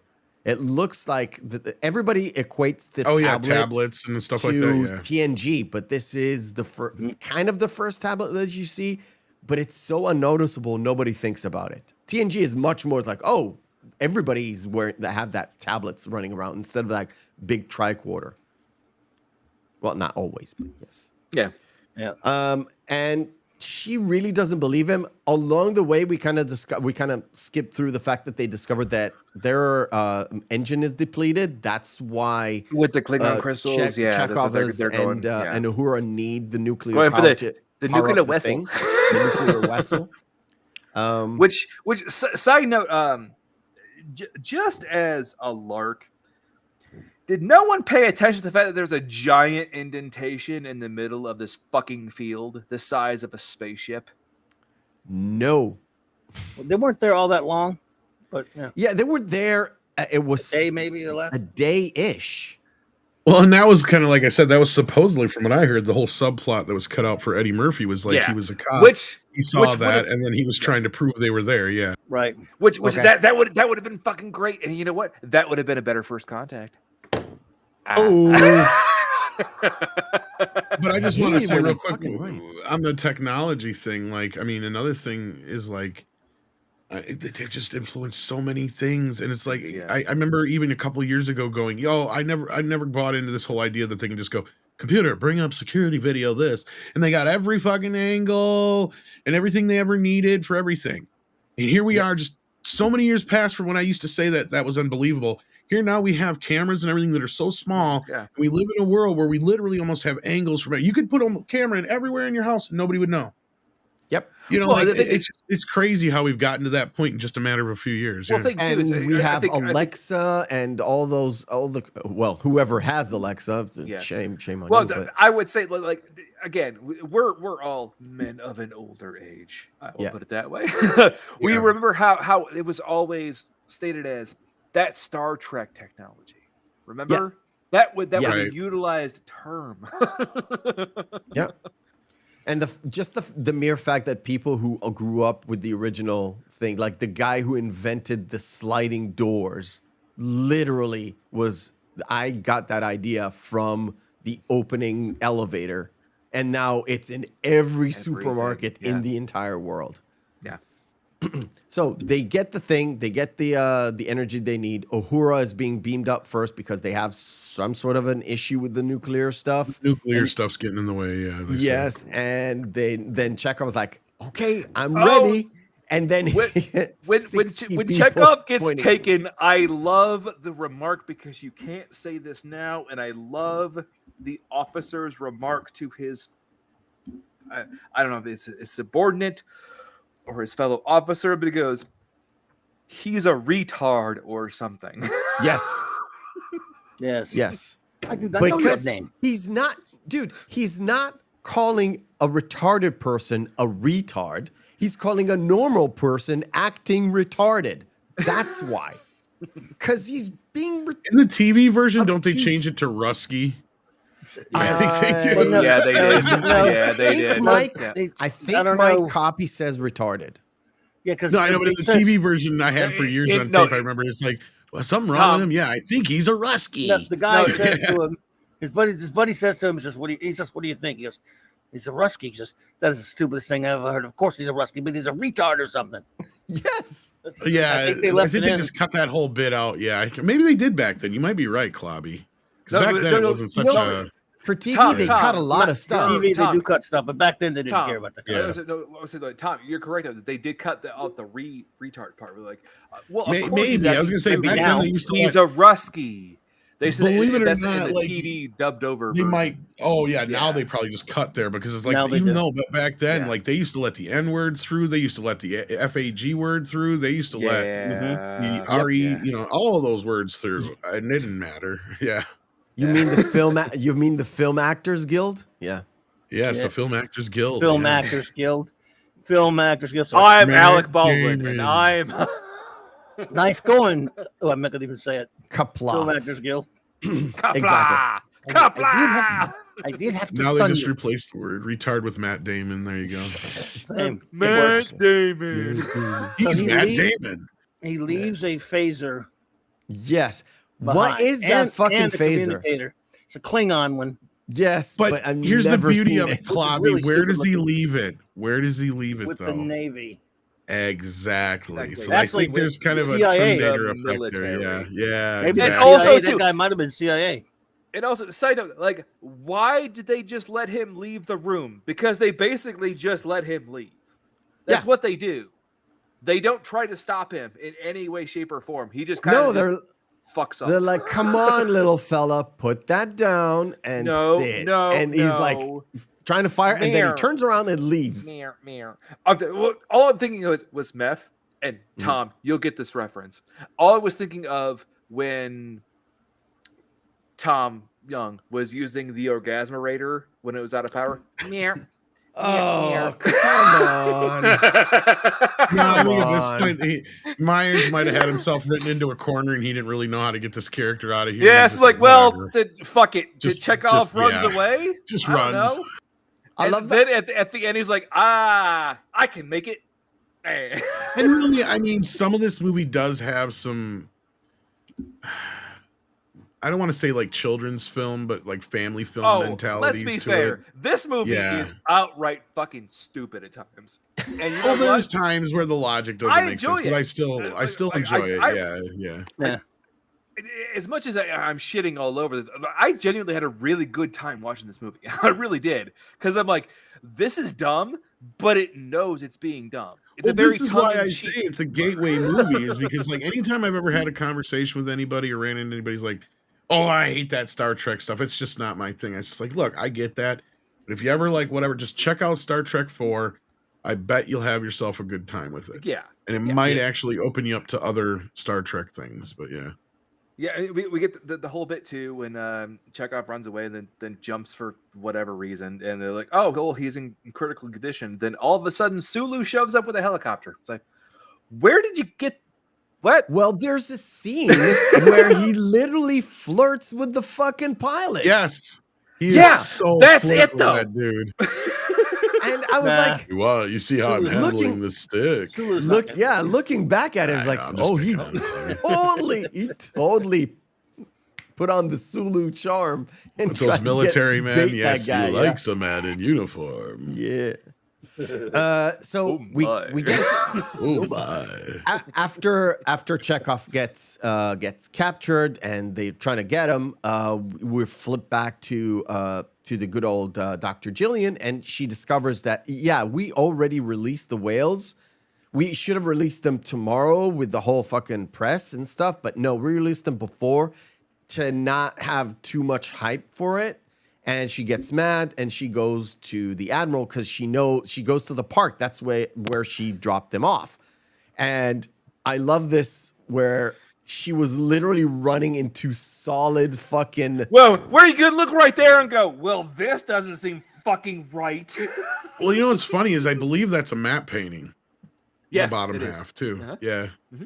Right. Such a great job too. Like fuck CGI. Look at that. That is outrageously, fantastically superimposed, which just shows you, like, more often than not, Tom, you know how much of a proponent I am of actual practical effects. Me too. Yeah, it works. I love practical effects, and they could. It's getting to the point where it's doing practical, even though it used to be this is too much costly. Turns out, you can do some stuff that are cost effective. Do them practically and make it look more real and more believable. That and also just again, Catherine Hicks doing just the mime work by bumping into it. Yes, just like this mime work, like she plays it off correctly, and it's like, oh, exactly. And then of course she gets beamed up and suddenly all the let's say the jig is up because she didn't really believe Kirk. It's like, I'm from the 23rd century and we're here to pick up some whales. Like, And also, Okay, I wouldn't be trying to tell you that. I wouldn't be telling you any of this if and- I wasn't trying to fuck you also. and also on the sly, he stuck her in with the tab as well. Oh, he was just like, you didn't we bring don't have your any money. wallet. Yeah, you bring the. Well, there's no money in the future, right? It's like, well, we don't. Okay. Well, she is an Just like every other one of my boyfriends. I'm just laughing so hard because Andrew Tate would be so proud. Oh, fuck off with that. Fuck off with that. Well, and now, yeah, that's a joke that may not land as well because, like, yeah, at that time, that was kind of the whole point of the joke is like, yeah, guys were usually expected to pay. Yeah. And the look she gives is clearly just that, like, every fucking one of the men I take out is like, this one's from the future. Last week he was a CIA agent who lost his wallet. And then the week before that, it was, yeah. Well, at least you didn't date Bill Paxton from True Lies because he was a real secret agent. Right. Fair. The other thing I was thinking of when Elaine dated that poor guy, it was like, no, he's just poor. It's like, no, he's poor and having an affair with me. Yes. So the crew, Kirk and Bones and the good Dr. Jillian go to save Chekhov. So the thing is, Bones kind of stops and sees what's wrong with this woman and literally gives her pills, and he's criticizing the dialysis she's going through. Pills. It's fucking barbaric here. Just take the pills. And then I love when they bring in Catherine, Jillian under the on the gurney. Yeah. And he basically just describes cramps. Yes. He's like, so what does she have? Cramps. Yes. So they go in, and McCoy is like, "Well, you're trying to drill his head. What are you in the Middle Ages?" It's just the way that they described it is like they were trying to do trip panning, which is something that was that's completely barbaric, and it's something that no. Yes. And thank you, E. Clay, because Michelob tastes like crap. Michelob does taste like crap. So they go in, they repair his artery or whatever he's got bleeding into his brain. They fix that, but he's not, coming to immediately. So they take him away and start running through the hospital. When they push him out, weirdest. So the oddest line has to be when they go like, "Didn't you come in with a she?" One little mistake. Oh yeah, and they have the patient pushing the gurney. And the whole point is that San Francisco's finest, my friends. Hey, they were hospital security first. They were not fucking PD. Let's be honest. There were some cops in there. Yeah, there were cops in there. I mean, is that San Francisco PD looking motherfucker? I don't know. I don't know. So. I thought it was just security. I mean, they did have guns, but whatever. Anyway, so I was literally during the chase. You see the old lady. It's like, I grew a kidney. I got a couple of pills and I grew a kidney. Thank you, doctor. No, he actually recently like, that man gave me a new kidney. But it's all part of the fun because again, it's lighthearted, it's fun, it's jokey, and you had the score for this chase was so on point because it was not Trek. That score could have been yakety sax, and it would have fit the same bill. Because the first time I heard it, I'm like, are they playing Carnival Barker music right now? Because it really sounds like it. It was going for it. They were going for that specific one. But yeah, that's actually a clip. The bit on the soundtrack I like to play once in a while on Meat Radio. In fact, I think I just played it the other day. You did. Yeah. You did. I loved it. It's so good. Yeah. Leonard Roseman did the one for that one, but yeah. And of course, when they found out about the whole thing that they got released earlier, they have to find them. They have the megahertz or hertz or whatever, and they start moving away. Yeah. Mm-hmm. However, they're going north to like the Bering Sea, and the whaling ship is kind of Norwegian.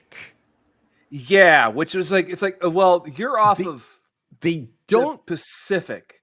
You're like, Yes, they're off the Oh Pacific. yeah, Andre will tell you the Norwegians got no beef about eating whales. well, yeah,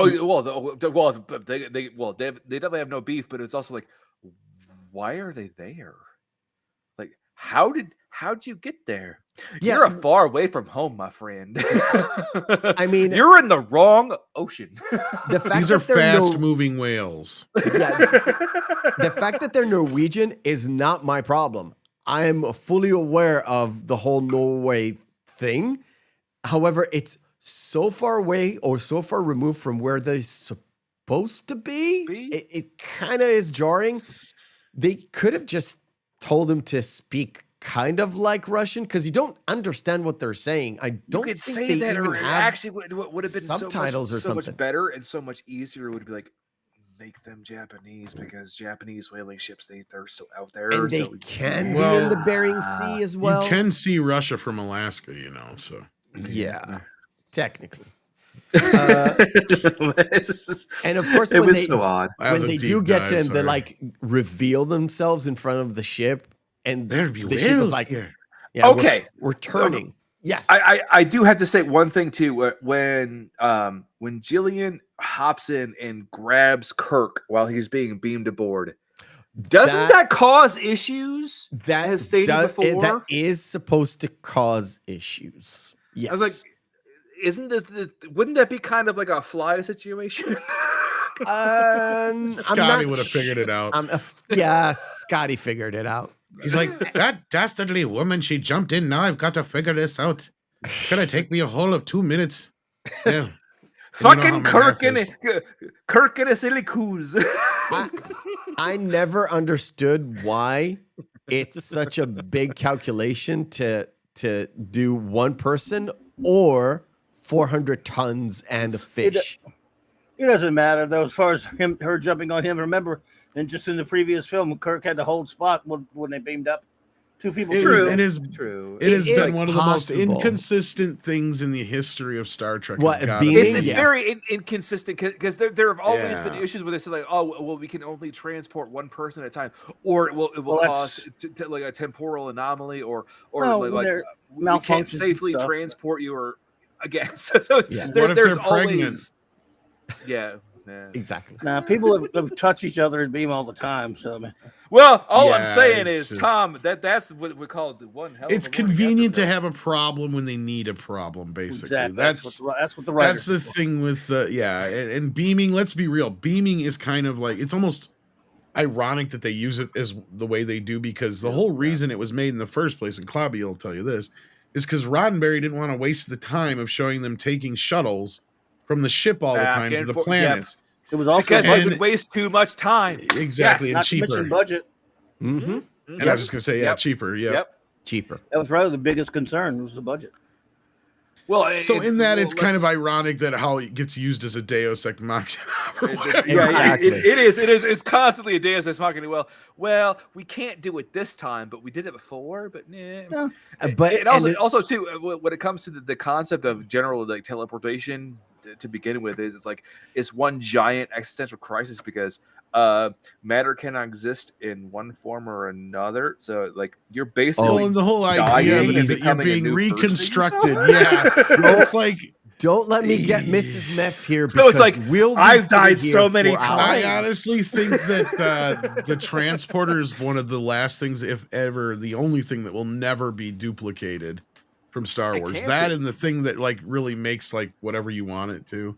Like we kind of gotten there, but I don't know about When you like step into some the of the transporter stuff. beam, and then you end up down on the planet. You have all Yeah. your memories intact. You're Yeah. alive. Yeah, And, but yeah. imagine if it QED. goes wrong and a Well, of course, semi-sentient everything can version go of wrong. yourself still exists. So it's like, who Oh, yeah. are you? And they've Or- done episodes that have addressed that. Even I on know, yeah, I Enterprise. Even know. on What I Enterprise, really and on love, TNG. Clobby, is when they use it as a filter, so they can Yeah. filter out Oh, that's something. that's crap. Yes. When they use it to cure, and boy, I if that's know. the case. Why don't they use it all the time? They wouldn't even need a sick bay. But they only use it in certain episodes, so it's really stupid. Exactly. Just beam you from one spot to the other. You're cured. You're cured. You're cured. A great episode with Barkley, the TNG episode, where he's one who suffered from a very rare malady of transporter phobia, and they really addressed a lot of that kind of stuff in that one. It was really good. Yeah, I remember that one. That's one of my. Well, that's what I love about Fear or something, or. And that's what I always love, even about the reboots or whatever. And that's one of the only things I could say about the reboots that I liked about the Bones characters. Like, they just kind of retain that idea that he does not trust half this technology. Yes. That's not Star Trek. However, to a point he does, but the rest of it, he's kind of like, the thing is, he trusts. Yeah, he trusts only his medical technology. All the rest of it, he's like very distrustful. No, yes. but the medical gear, that works all the time. Otherwise, you're a savage. Bones bitches about it sometimes, but he does it anyway. I mean, he lives exactly. And whereas Barkley does do it too, but he even mentions in that episode that where he spent a lot of his time annoying people that he worked for having used shuttles whenever. I mean, he would never go. He would go in transporters when he absolutely had to, but he hated it. Yes. Yeah. He would use shuttles. You got to highlight Clay's. Okay. Yeah. Clay. That's a good fucking line there. As Clay said, he is transphobic. Thank you. All right. That is, even though, I know there's no fans of it, but I did enjoy that because that was what sold me on that movie, the 2009 one, as far as the cast goes, anyway. So I'm like, they'll never convince. I'm like, it's okay. You can probably find somebody who can, kind of be Bone or Spock and Kirk, but you'll never find anybody who can be Bones. And then when what's his face walks in, and he comes in and he's like, I have a fear of dying and things, but no. Yeah, it's like Force Kelly. I know, but he's still to me. He was like, okay, I buy it. It's like it's a Bones. Actor, but he's not. It's a Bones, but Carl Urban is my favorite thing of the entire JJ Trek. Exactly. I really I get what Clobby's saying. There's the way that differences, but went with the story, especially in the other two I really don't like, but in 2009 I can get it. I just don't like that time diversion.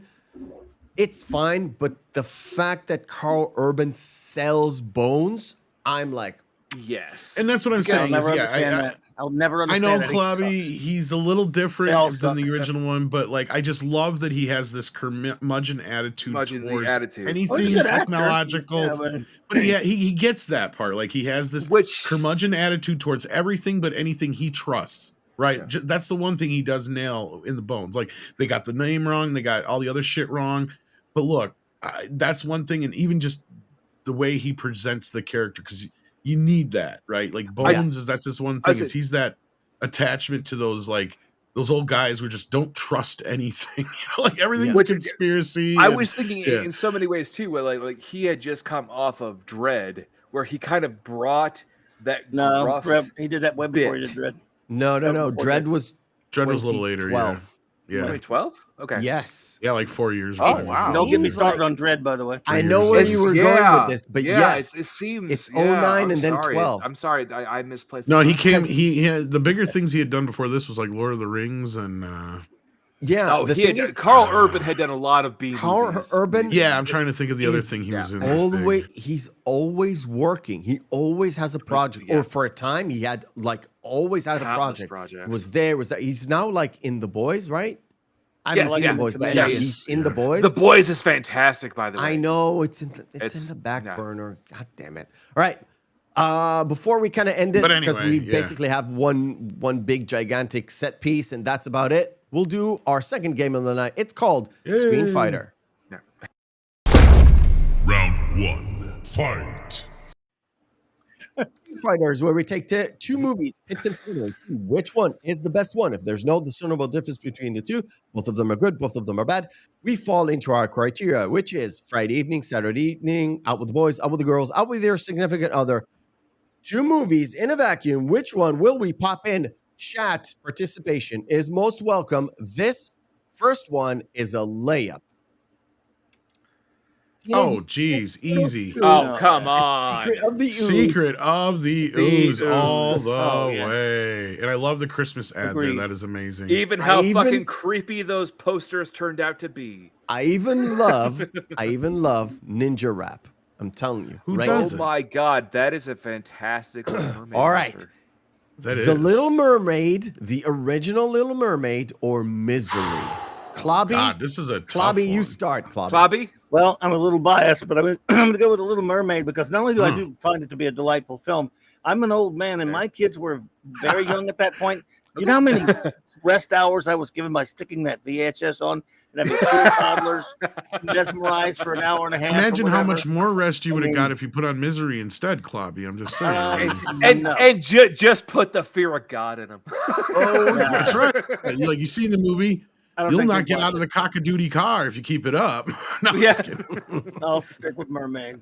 A lot All of right. fun. Tom? No, yeah. This is a tough one.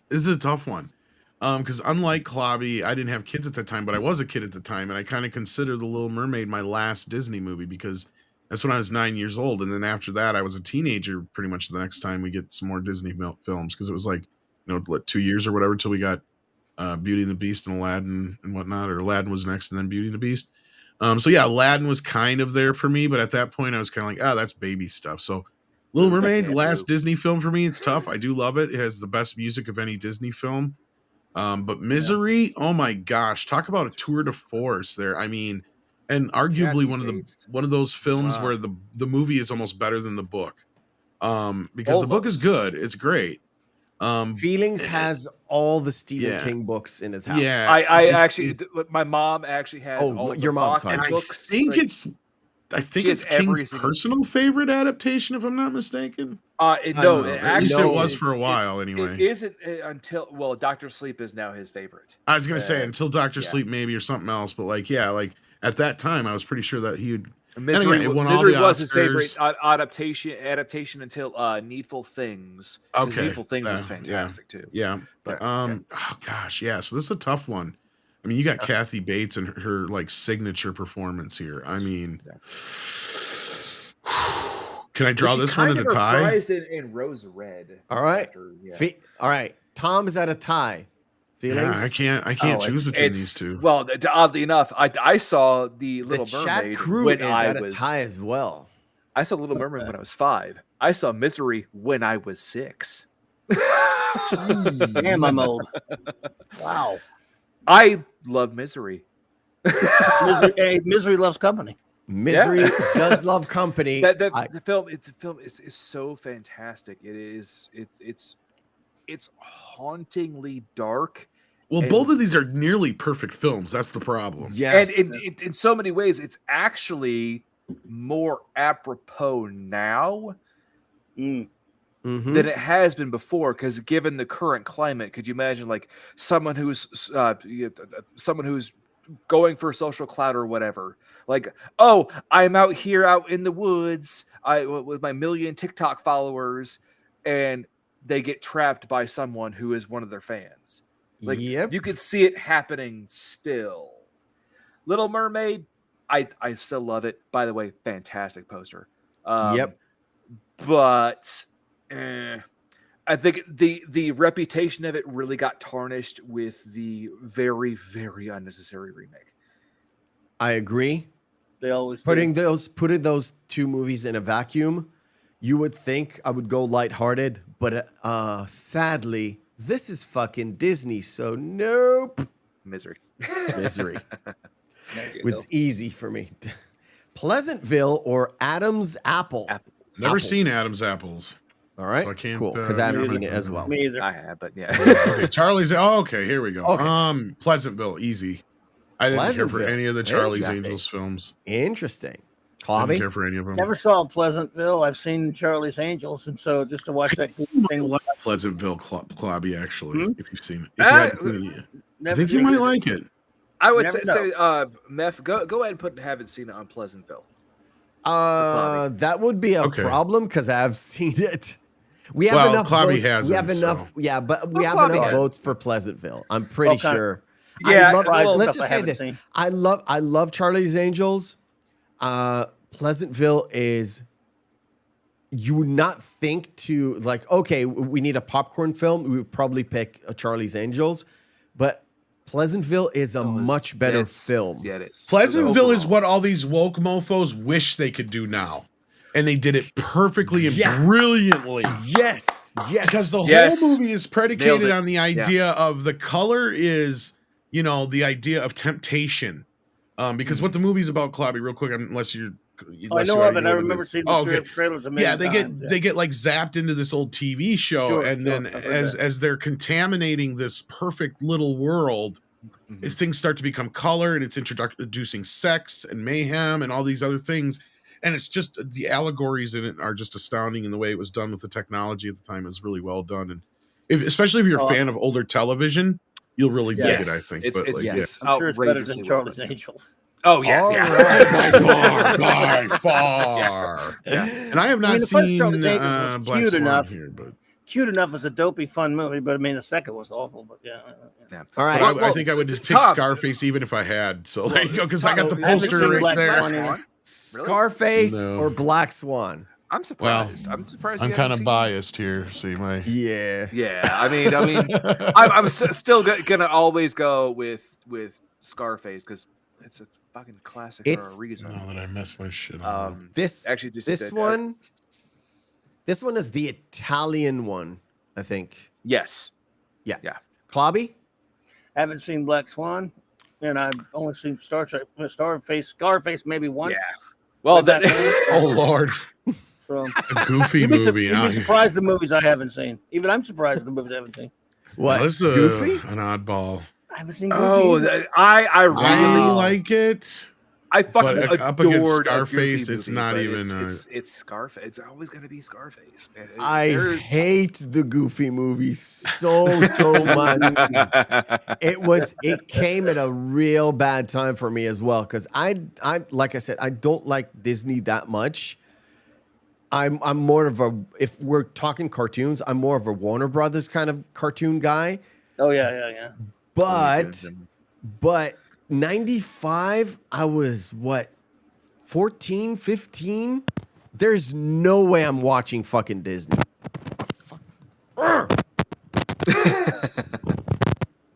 Hold. Having mic issues. In the interim, I will say, well, obviously Scarface. Better. I mean, yeah, obviously Scarface. Right. Last one.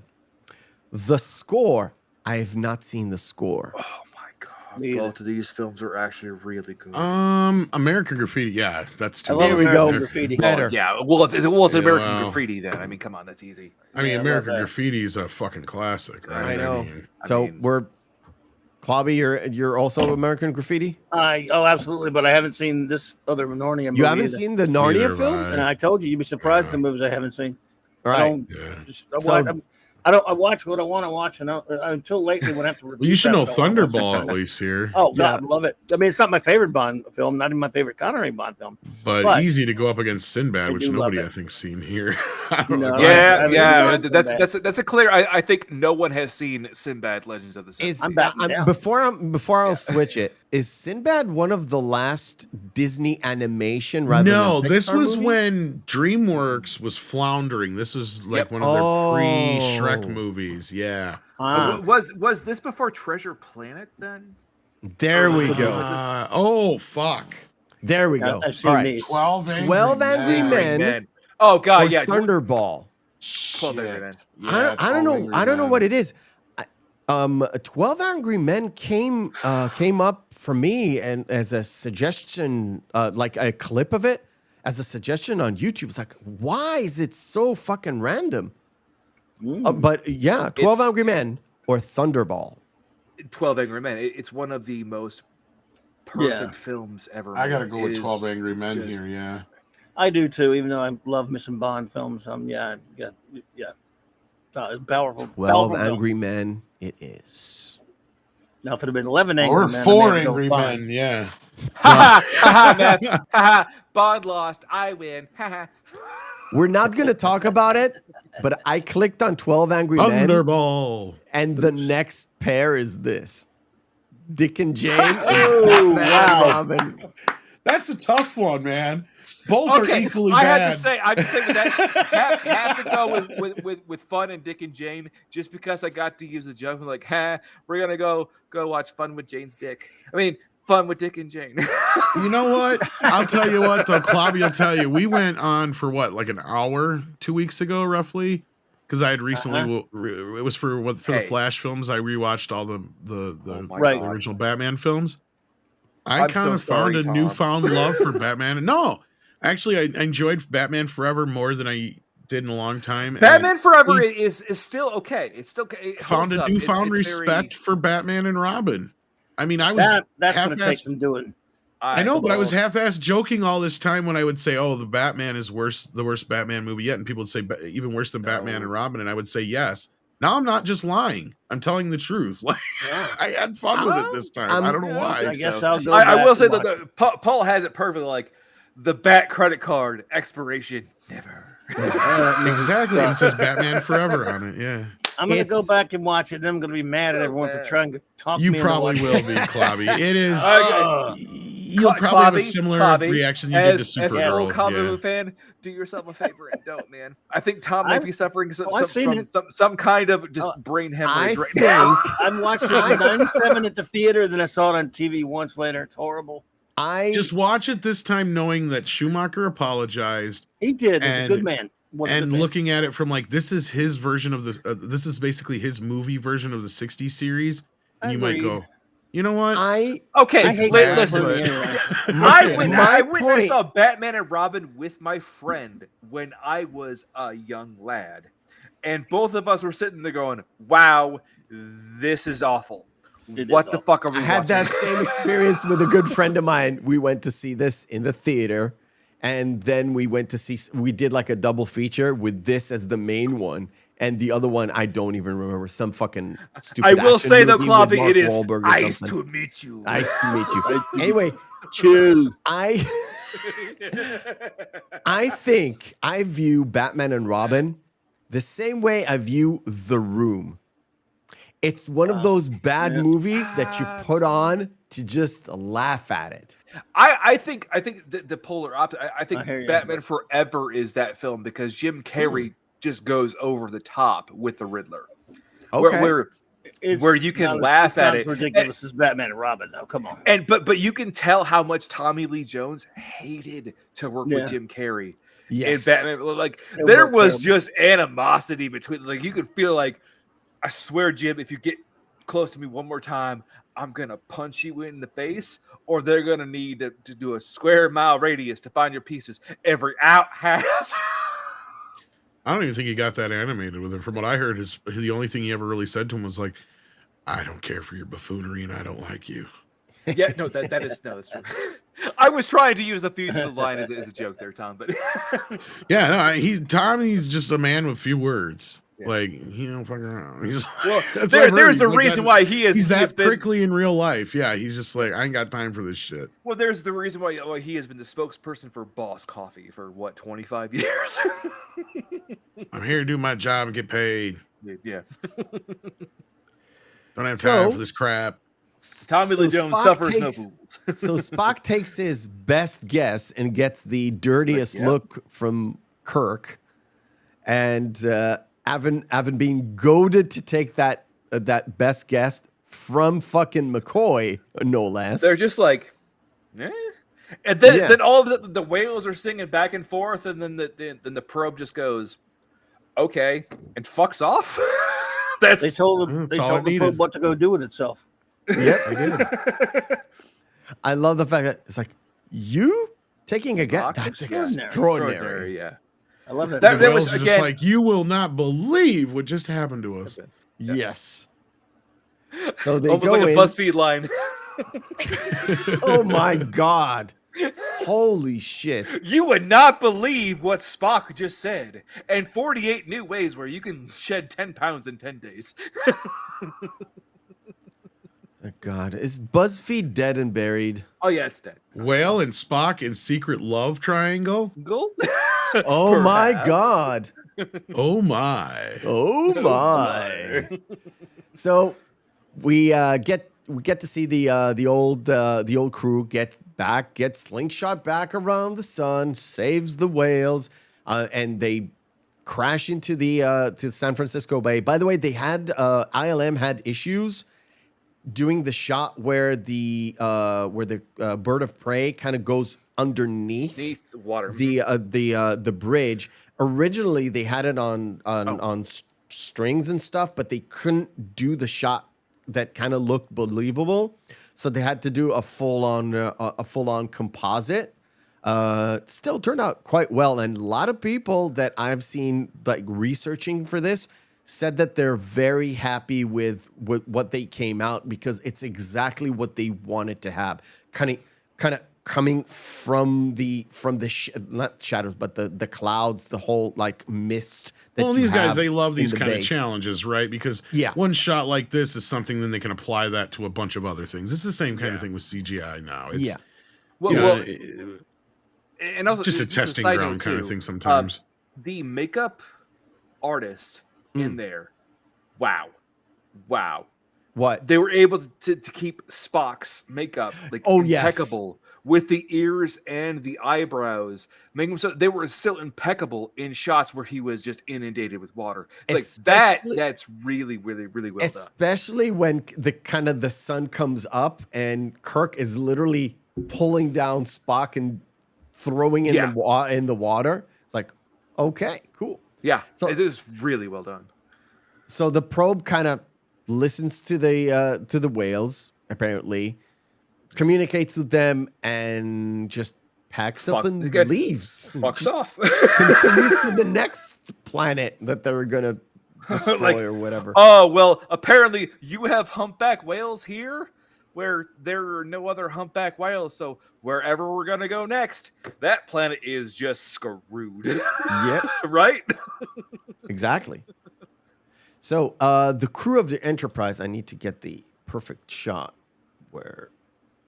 And again, we talked about the trial before, where all charges are dropped for everyone except this ending feels very rushed. Yes, yeah, that's like my only real complaint about this movie is how, because this is again going to show you how at the time they really just tried to make movies that were self-contained, and they're like, ah, shit, we've got to address all this stuff from all the previous films.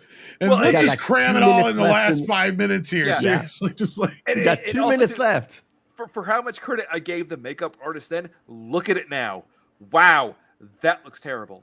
Yep. Well, it almost makes you wonder if some of that was reshoots too. But then again, this is the Harve Bennett stuff. And again, I like Harve Bennett, but he's the lesser of the two writers here. Let's be real. And I mean, and that's kind of where, if anything, I can't really say too much, like with my feelings saying, the whole batshit dumbass craziness, because he's the one who came up with this idea. Yeah, that's fair. Yeah, that's fair. I mean, between him and Spock, they came up with this idea, and it is what it is at the end of the day. And Nicholas Myers is just working with what he's got, and as usual, he turns what could end up being utter freaking trash into gold. Because I mean, this is. I mean, we still the most quoted Star Trek movie besides Khan. God, is there any other line besides that you think of that? No, most of them come from this. Like, yes. Well, that or you think like, oh my God, Star Trek 4, fucking space whales? What? It's not. You're one of the few people. I'll tell you right now, all my feelings. You're one of the few people I've ever met who does not have a soft spot for this movie. I'm being, and that was the thing, and that's the reason why this movie was technically the highest grossing of the bunch, is because word of mouth carried this movie so far, man. And it was a huge hit on video too. People forget about that it was sold more than Wrath of Khan. Actually, it's still the highest selling Star Trek movie. Yeah, but I would just say again, like the court martial scene makes no sense, and then also, why the fuck is Jillian not freaking the absolute fuck out? What are you talking about? She is seeing multiple new species. She's been there a couple of days or a while now. This she kind of knew what she was getting into. Yeah, she's not. She's a scientist. They had her ready for it. Well, she's having too many joygasms, right? Like, she's off her charts. It's just understands. She understands going into the future. They probably sat her down and told her about it, and she said, "Okay." She's fine with that kind of stuff. She probably had time to study a little. And technically, they didn't put her on any like any ship that is supposed to be like it goes out and fights. It's a science vessel. But She's basically also, like a student now. Yeah. I know that they also just again I'm playing devil's advocate. It's just like also wouldn't she be coming in with kinds of bacteria or again facing new bacteria and Scotty fixed that with the thing. Come on. Yeah, Scotty fixed all that. Why would they chronicle that? She may have gone straight to Starfleet Medical like they all did after they got back. I mean, why are we going to know that kind of minutia? Exactly. Well, like I don't know. They can't get teleporting, right? So who knows? I mean, well, that's how they fixed it. I'm not saying that stuff didn't happen. I don't know why we would need that information watching the movie. I mean, maybe they gave her the old T'Pol special where they kind of made her naked and made her rub a lot of like unnecessary lotion all over her body to make her, I mean, really, the only exposition we really needed here was like a conversation between somebody at Starfleet and like basically they're saying, you just brought somebody here from 300 years in the past. Like, and then he's like, and? That's something. And they're like, well, you're lucky. Also, like, and they should have been like, okay, well, you're lucky that she didn't have any children and she was the end of her bloodline. That is something to address. Well, and also too, you could address. Like, the loop of causality too kind of gets wonky because like, oh, we were not supposed to reveal ourselves whatsoever. What about the ship of fucking Norwegians? People who just saw a fucking spacecraft. Dude, they took like too much LDS. They don't have any proof. Yeah. I think that was like, again, it was a whole like payoff to the Eddie Murphy ending of the movie too. If you think about it, like nobody believes him through the whole movie, and then finally everybody sees it. But like, yeah. And of course, clobbering time. I just have to poke fun at this stuff because I'm not a big fan of Star Trek. Because I'm just as far as I know, it's legal. Yeah, I don't think you're breaking any laws. It's legal. No. Clobby is one of the coolest guys to get along with, especially if you agree or disagree on anything. I disagree with you. I'm sorry. He does it's all right. He does not agree with me. Of course, you've got the full on setup and payoff. I the did. Computer said, "Feel fine." Yeah. Tell her I feel fine. And Sarek looks kind of confused by it, but it's like, the deeper meaning, the setup and payoff where he is finally Spock again. Yes. Yeah. The damn human side's coming out again. Yeah. And I did love how Scotty goes, it better not fucking be Excelsior. Yes. That bucket of bolts. Excelsior, why in God's name would you want that bucket of bolts? And of course, they reveal at the. I think it's at the start that at the end they reveal that the Enterprise A, and again it brings me back to that. I know my feelings doesn't know, but Clobby, you probably know the one with the Dyson sphere in TNG, where Scotty was stuck in the transporter loop. The episode is called Relics. Relics, exactly. And when he goes into the holodeck and has that like the old Enterprise, the original series Enterprise, you told me. And he says, "Oh, I missed the Enterprise, not A, not B, not bloody C, B." Yeah. He tells the computer he wants to see my old ship, the bridge. Yeah. NCC 1701, no bloody A, B, C, or D. And incidentally, at the end of this film, that Enterprise is the Yorktown renamed Enterprise A. Which we see the Yorktown at the beginning of the film with the Indian captain. Yes, and the I think it's not the Grissom, the other one. The first Saratoga. One with the female, the Saratoga is actually the same model as the Reliant from Wrath of Khan. Miranda class. Yeah. The Miranda class, exactly.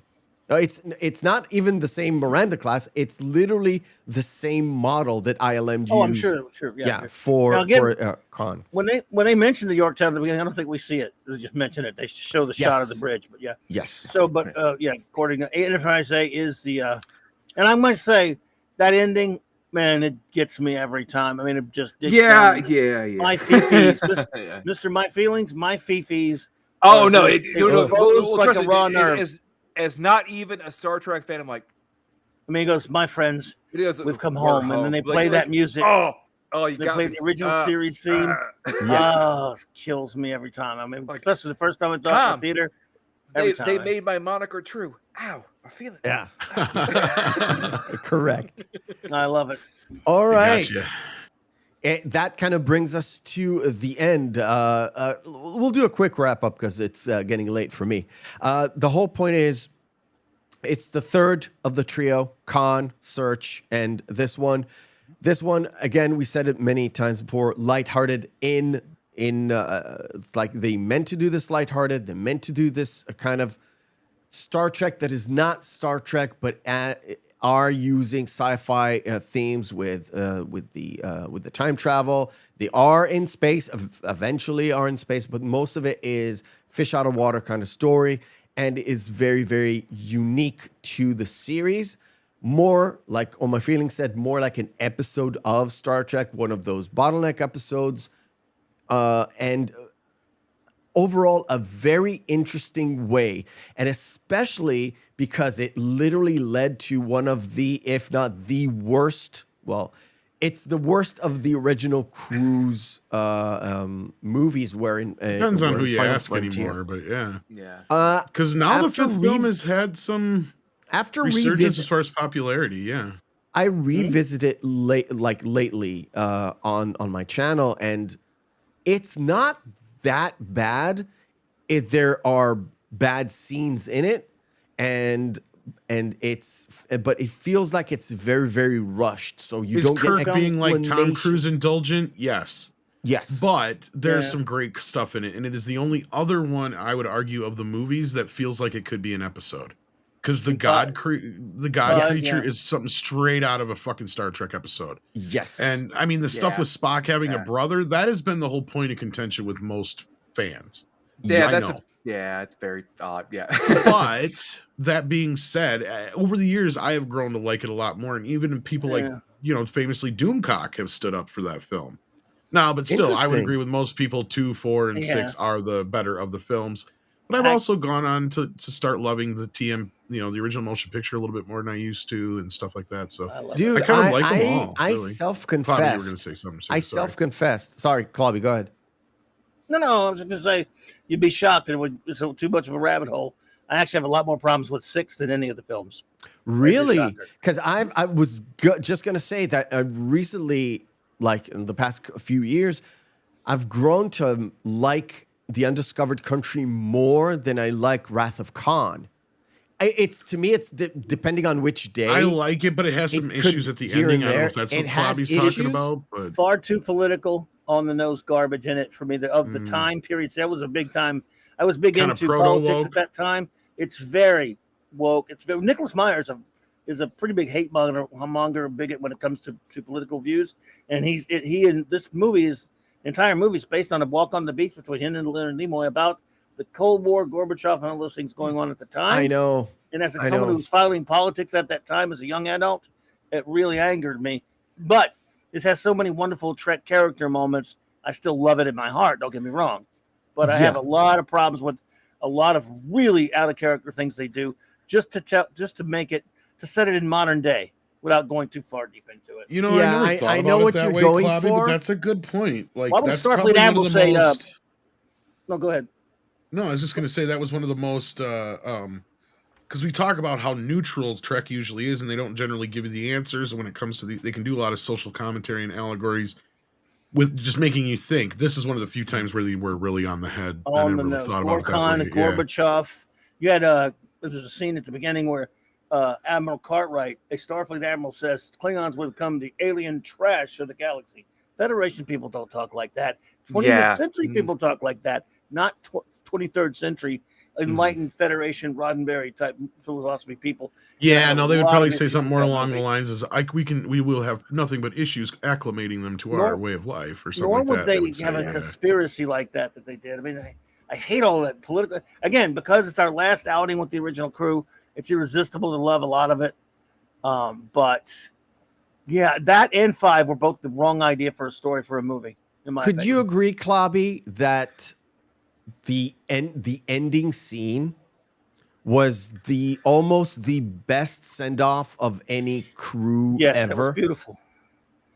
Like, Yeah, beautiful. Yeah. That whole scene, that goodbye from Sulu was a little bit convoluted, but I get. But as soon as Sulu leaves, the last few lines were like one of the best ways to wrap up a full on. It's more than a decade full of movies, but it's a full on, like, from 65 to 91 when this thing came out. It's like, okay, we're done. We're done. This is the last one, and just those signatures, and of course how they copied it in Endgame was as a homage. Was I liked it? I know some people don't like it, but the send off was a chef's It was kiss. nicely done. Yeah, it got my heart. Yeah. Feelings? You got something rather than what we was talked just about? going to add as much as I have been somewhat regretting this month, Meth.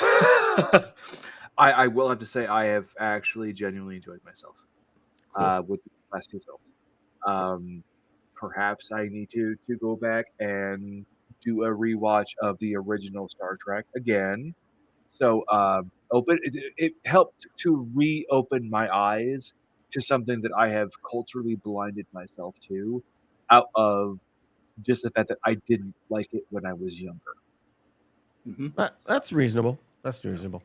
All right, cool. I'm looking forward to the next couple weeks, even though they're supposed to be the last ones, but they're the worst ones. But we'll see if my opinion changes. But okay. I will say too, Tom, I do wholeheartedly agree with you with the fact that, like, this, given the lack of just the first foray of the first 15 minutes, I could see how this would be a great just opener into Star Trek.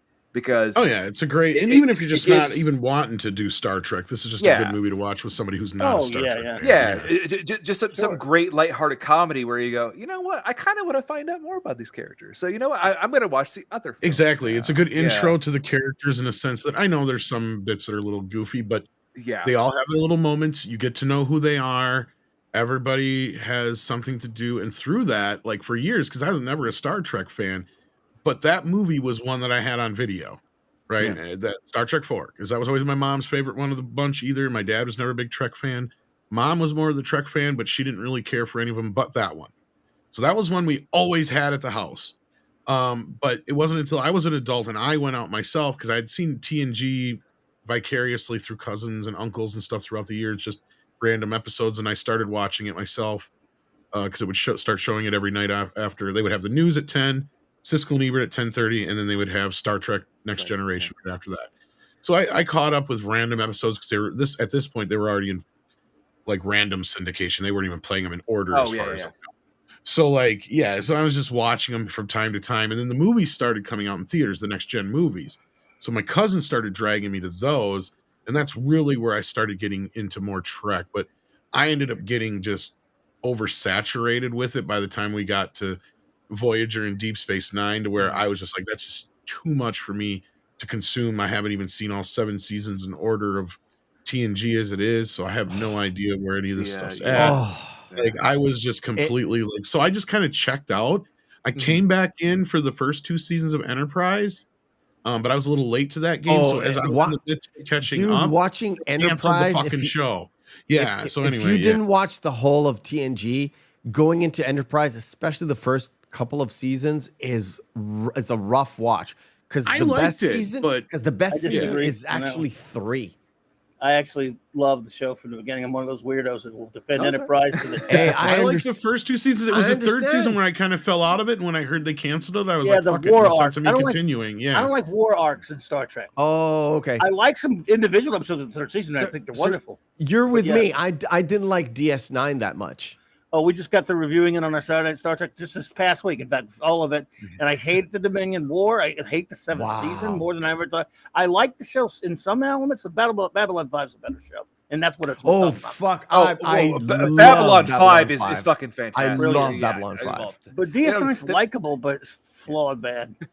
Yeah. Well, I was going to say, just at the very end of that too, it is, again, as a giant film nerd, as Tom knows, and as you know, as you're getting to know Clobber in time, everyone knows that the quintessential, like, big big scene from the 6 first films is always Wrath of Khan and Death of Spock, where it's that first kind of like big moment where you as a male can understand, like, oh, it's okay to feel upset about losing your best friend.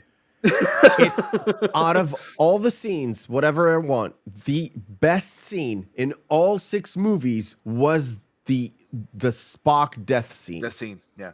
Well, I don't know about the first time for men being able to cry, but go ahead. Sorry, I'm finished. No. No. I'm saying, done. like, just more like culturally acceptable. That and also, Right. you know, Well, Brian, but what I Brian's was going to song, say of is it was more course, so the Tom. first time in the Star Trek universe anybody was allowed. Like we actually lost somebody who was important. Because even in the motion picture, they introduced 2 new characters to kill off. Right. Nobody actually dies of any value ever in Star Trek. Sure. You know, that's where the red shirt joke always comes from too. Even though if you do the research, it's not true. Red It's shirts dying Yeah, low. that's not true either. yeah, but my point being is it was, and I brought this moment up because it was a very important moment, not just for, you know, the fans in general, but, you know, for Leonard Nimoy himself, because I'm pretty sure I remember him talking about it, like, because they went into the second film, they had to basically drag Nimoy back again, and his whole thing was, fine, I'll do it, but kill me off so I don't have to do any more of these. Right? That's Like that was the initial idea. He said that was a misconception. He said that Jeffrey Katzenberg, who was in Paramount, and Eisner, who were in Paramount at the time, thought that he didn't want to do Spock because they read the book I Am Not Spock. He was actually pretty fine with being Spock, but and when he found out he was gonna get killed, he was like, "Oh, okay, I guess." But it's a misconception that he didn't want to be Spock. Well, even still, you still had that book, which was going still to my point, is he wasn't as attached to the character then as he eventually became afterwards, because that movie changed in the test screening, because it's hilarious that it's, you know, the fan favorite, to know how that original test screening went. If you've heard the story, I'm sure you guys talked about it the other night. It was just awful. horribly bombed because it felt like a funeral and everybody walked out of it, because it did not have the hopeful bits at the end. It just had the funeral and it ended. Yes. They didn't have the space, the final frontier, and It all was that kind of stuff with the it was supposed to end with Genesis Kirk planet, saying it was supposed to end from Kirk saying, from all the men I've met over the years, he was the most human. It's human. Yeah. Done. Out. And it was like, yes. And that didn't go through. And from what I remember, and the reason I thought is that I don't feel good, Mom.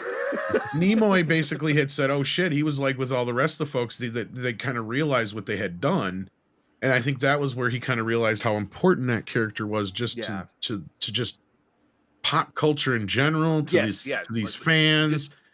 And that's where he ended up changing his viewpoint on the character, and he embraced him more wholeheartedly. And I think, you know, that resurrection of Spock was in a way of, you know, Nimoy saying, yes, I am reborn in this new version, and from here on out, I am going to embrace this guy because he is my legacy, right? Because I remember there was an interview with him where he said, he goes, one day I know I'm going to wake up, or I'm not going to wake up, and the headline's going to read, Spock dies.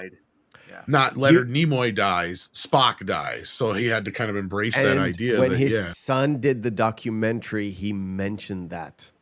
Yeah. And they had that might have been where I even seen it, to be honest with you. So yeah. And they had a news clipping. It says Spock died.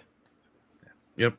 Yeah, from we all I think knew, it was from and the everybody LA knew. Times. Yeah. And it was just him coming to terms with that moment. You know, I mean, you got to imagine where he is in his life too, because he's like late 50s, early 60s. Yes. In that area. So it's like the rest of these guys, they had been living with these characters for the past 20 years. You know, this was the biggest successes they had coming off of, you know, Star Trek 2 and 3 and then into 4. Yep. You know, these guys, this was probably the heyday for them, especially because, I mean, that's what I love about the beginning of Galaxy Quest, because it really is probably kind of a fly on the wall look into what it was like for most of these guys dealing with this lifestyle at that time, because where else were they going to go from here? Shat was the only one who really had a career. I mean, Clobby probably remembers. It was the Trek circuit in the 70s that kind of pushed it into the motion picture. And that's why I feel like Galaxy Quest is almost like the making of the motion picture in a weird way. Yes. If you think about it. it is kind of like Very this much so. avant-garde kind of way of telling that story. It really is. It captures that. Which that also moment too, in like time, yeah. Tom, you know, the original writer of Galaxy Quest, really like, this is my love letter to Star Trek and all of its fans. Yep. But I mean, Yeah, what I'm saying though too is you can almost look at it kind of like this existential way of like how they leapt from television to movies, to where, like, you know, the way they portray the characters in the beginning of Galaxy Quest, and then they go on this real adventure. Like I said, it is almost kind of this whirlwind story of how they became from this has-beens into, oh, we did the motion picture. Now this is the next 2 decades of their life, basically, right? Yep. Where this is now the next phase of it, you know, Star Trek, the next phase of Star Trek, you know. All right. For those who know the phase 2 thing, we definitely need to keep talking about went this, over but I time, need to fucking go to bed. Yeah.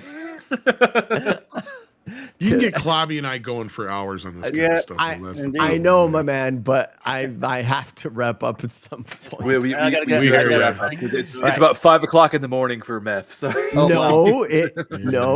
12:30. It's fine. I'm a big boy. Oh, I'm sorry. You have to get up at 5 o'clock. I get up at 5 in the morning. Right. I was about to call you a wuss, but if you go to bed at midnight and get up at 5, then I'm not going to bitch at you. Yeah. All right. Cool. Clobbering Times. This is where we can find you. What's going on with you the next week? Well, Saturday Night Star Trek is in a few hours now, and at 9 Central Time, and we're starting. As I said, we started a couple of years back. Raquel and I'm, a wonderful first officer, Raquel Briggs, and I, reviewing all of real Star Trek, which means 66 through 05. Nothing after that with the Star Trek label is actual legitimate Star Trek. It's what we call filth. Mm-hmm. So we started with the original series, then the animated series, the original crew films, TNG. And we just finished DS9 last week. We've been doing this for 2.5 years, and we're starting Voyager tonight.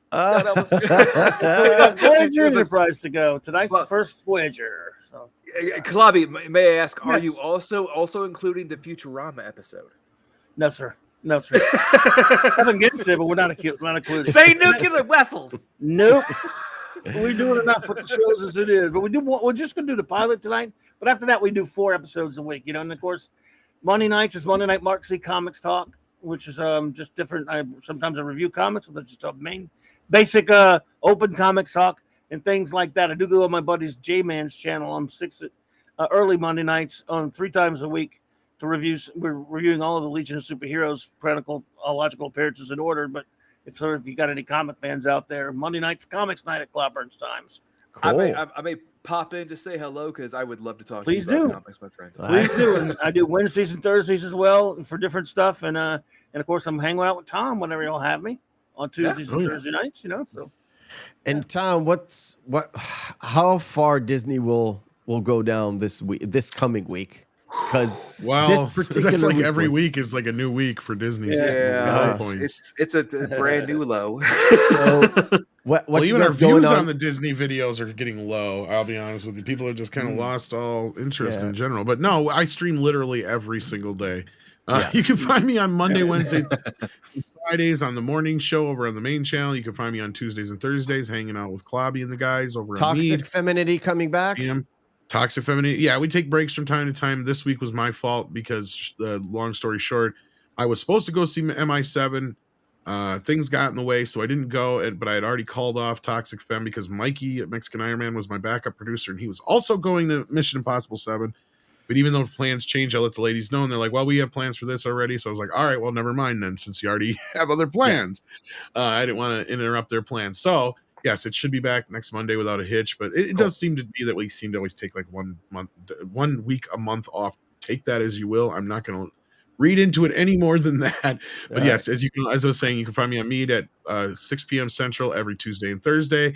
On Saturday nights, you can usually Saturdays, you can find me all over the place, generally every other Saturday on Salty Nerd Podcast and hanging out with Gary over on Pop Culture Minefield and stuff like that. And I'm always at the Flashcast on Saturday nights, and then we have Valiant Renegade and the wrap up and all that business on Sundays. And I do pop into otD streams like Mr. H and WD Pro as well, usually. Yeah. Sometimes I bop into Clobby's stuff. Sometimes if I'm not busy. Indeed. Yeah. Awesome. I will say too, Tom. One of these days, you and I are going to have a movie off. Oh, interesting. Interesting. Who Like, you who mean will like we're gonna actually go- win? Go again, like you mean like the title, the no title thing, or Yeah, Yeah, missing yeah, marquee. that would be fun. Who is Like the a whole no holds episode of barred that. That would be champion? fun. That is Well, I've fun. told you guys this, full disclosure. I've told these guys this before. You guys should just do that as its own show sometime. Like, Hey, you know, yeah. have guests Oh, on every that's week really and just cool, like do a yeah. half The hour of that. The like a game show. the problem is It's setting them finding up. those Yeah. things. I'll are- help you out. Let me know. I can help you maybe. I'll keep in touch. I got about what, Like, I don't know if I can be a 1,000 contestant, but I no, can no, no. definitely I help mean, you produce I it, got yeah. about 1,000 of them. I think I didn't count, but yeah. No, And not sometimes it's 500. difficult. 500. 500.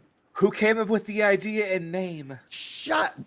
This is the, The end beauty of, of it, though, Mephisto, is we're getting all these great books where they like have all the visual, histories yeah. of these franchises. So we're getting a lot of poster concepts without all the titles and stuff. So yeah, I mean, they're starting to become more plentiful now. So, yeah. Anyways, ladies and gentlemen, if you want to interact with the show, with me, whatever, DM me on Twitter. DMs are open to the public. Same goes with Instagram. And it's at Mephisto there and at Mephisto75 on Instagram. You can always email the show, the Reel McCoy podcast at gmail.com. And like, share, subscribe, all that good stuff. And remember, guys, hope is a good thing, maybe the best of things, and no good thing ever dies. Good night.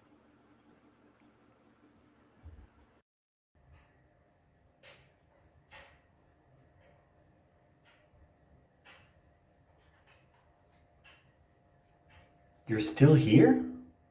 It's over.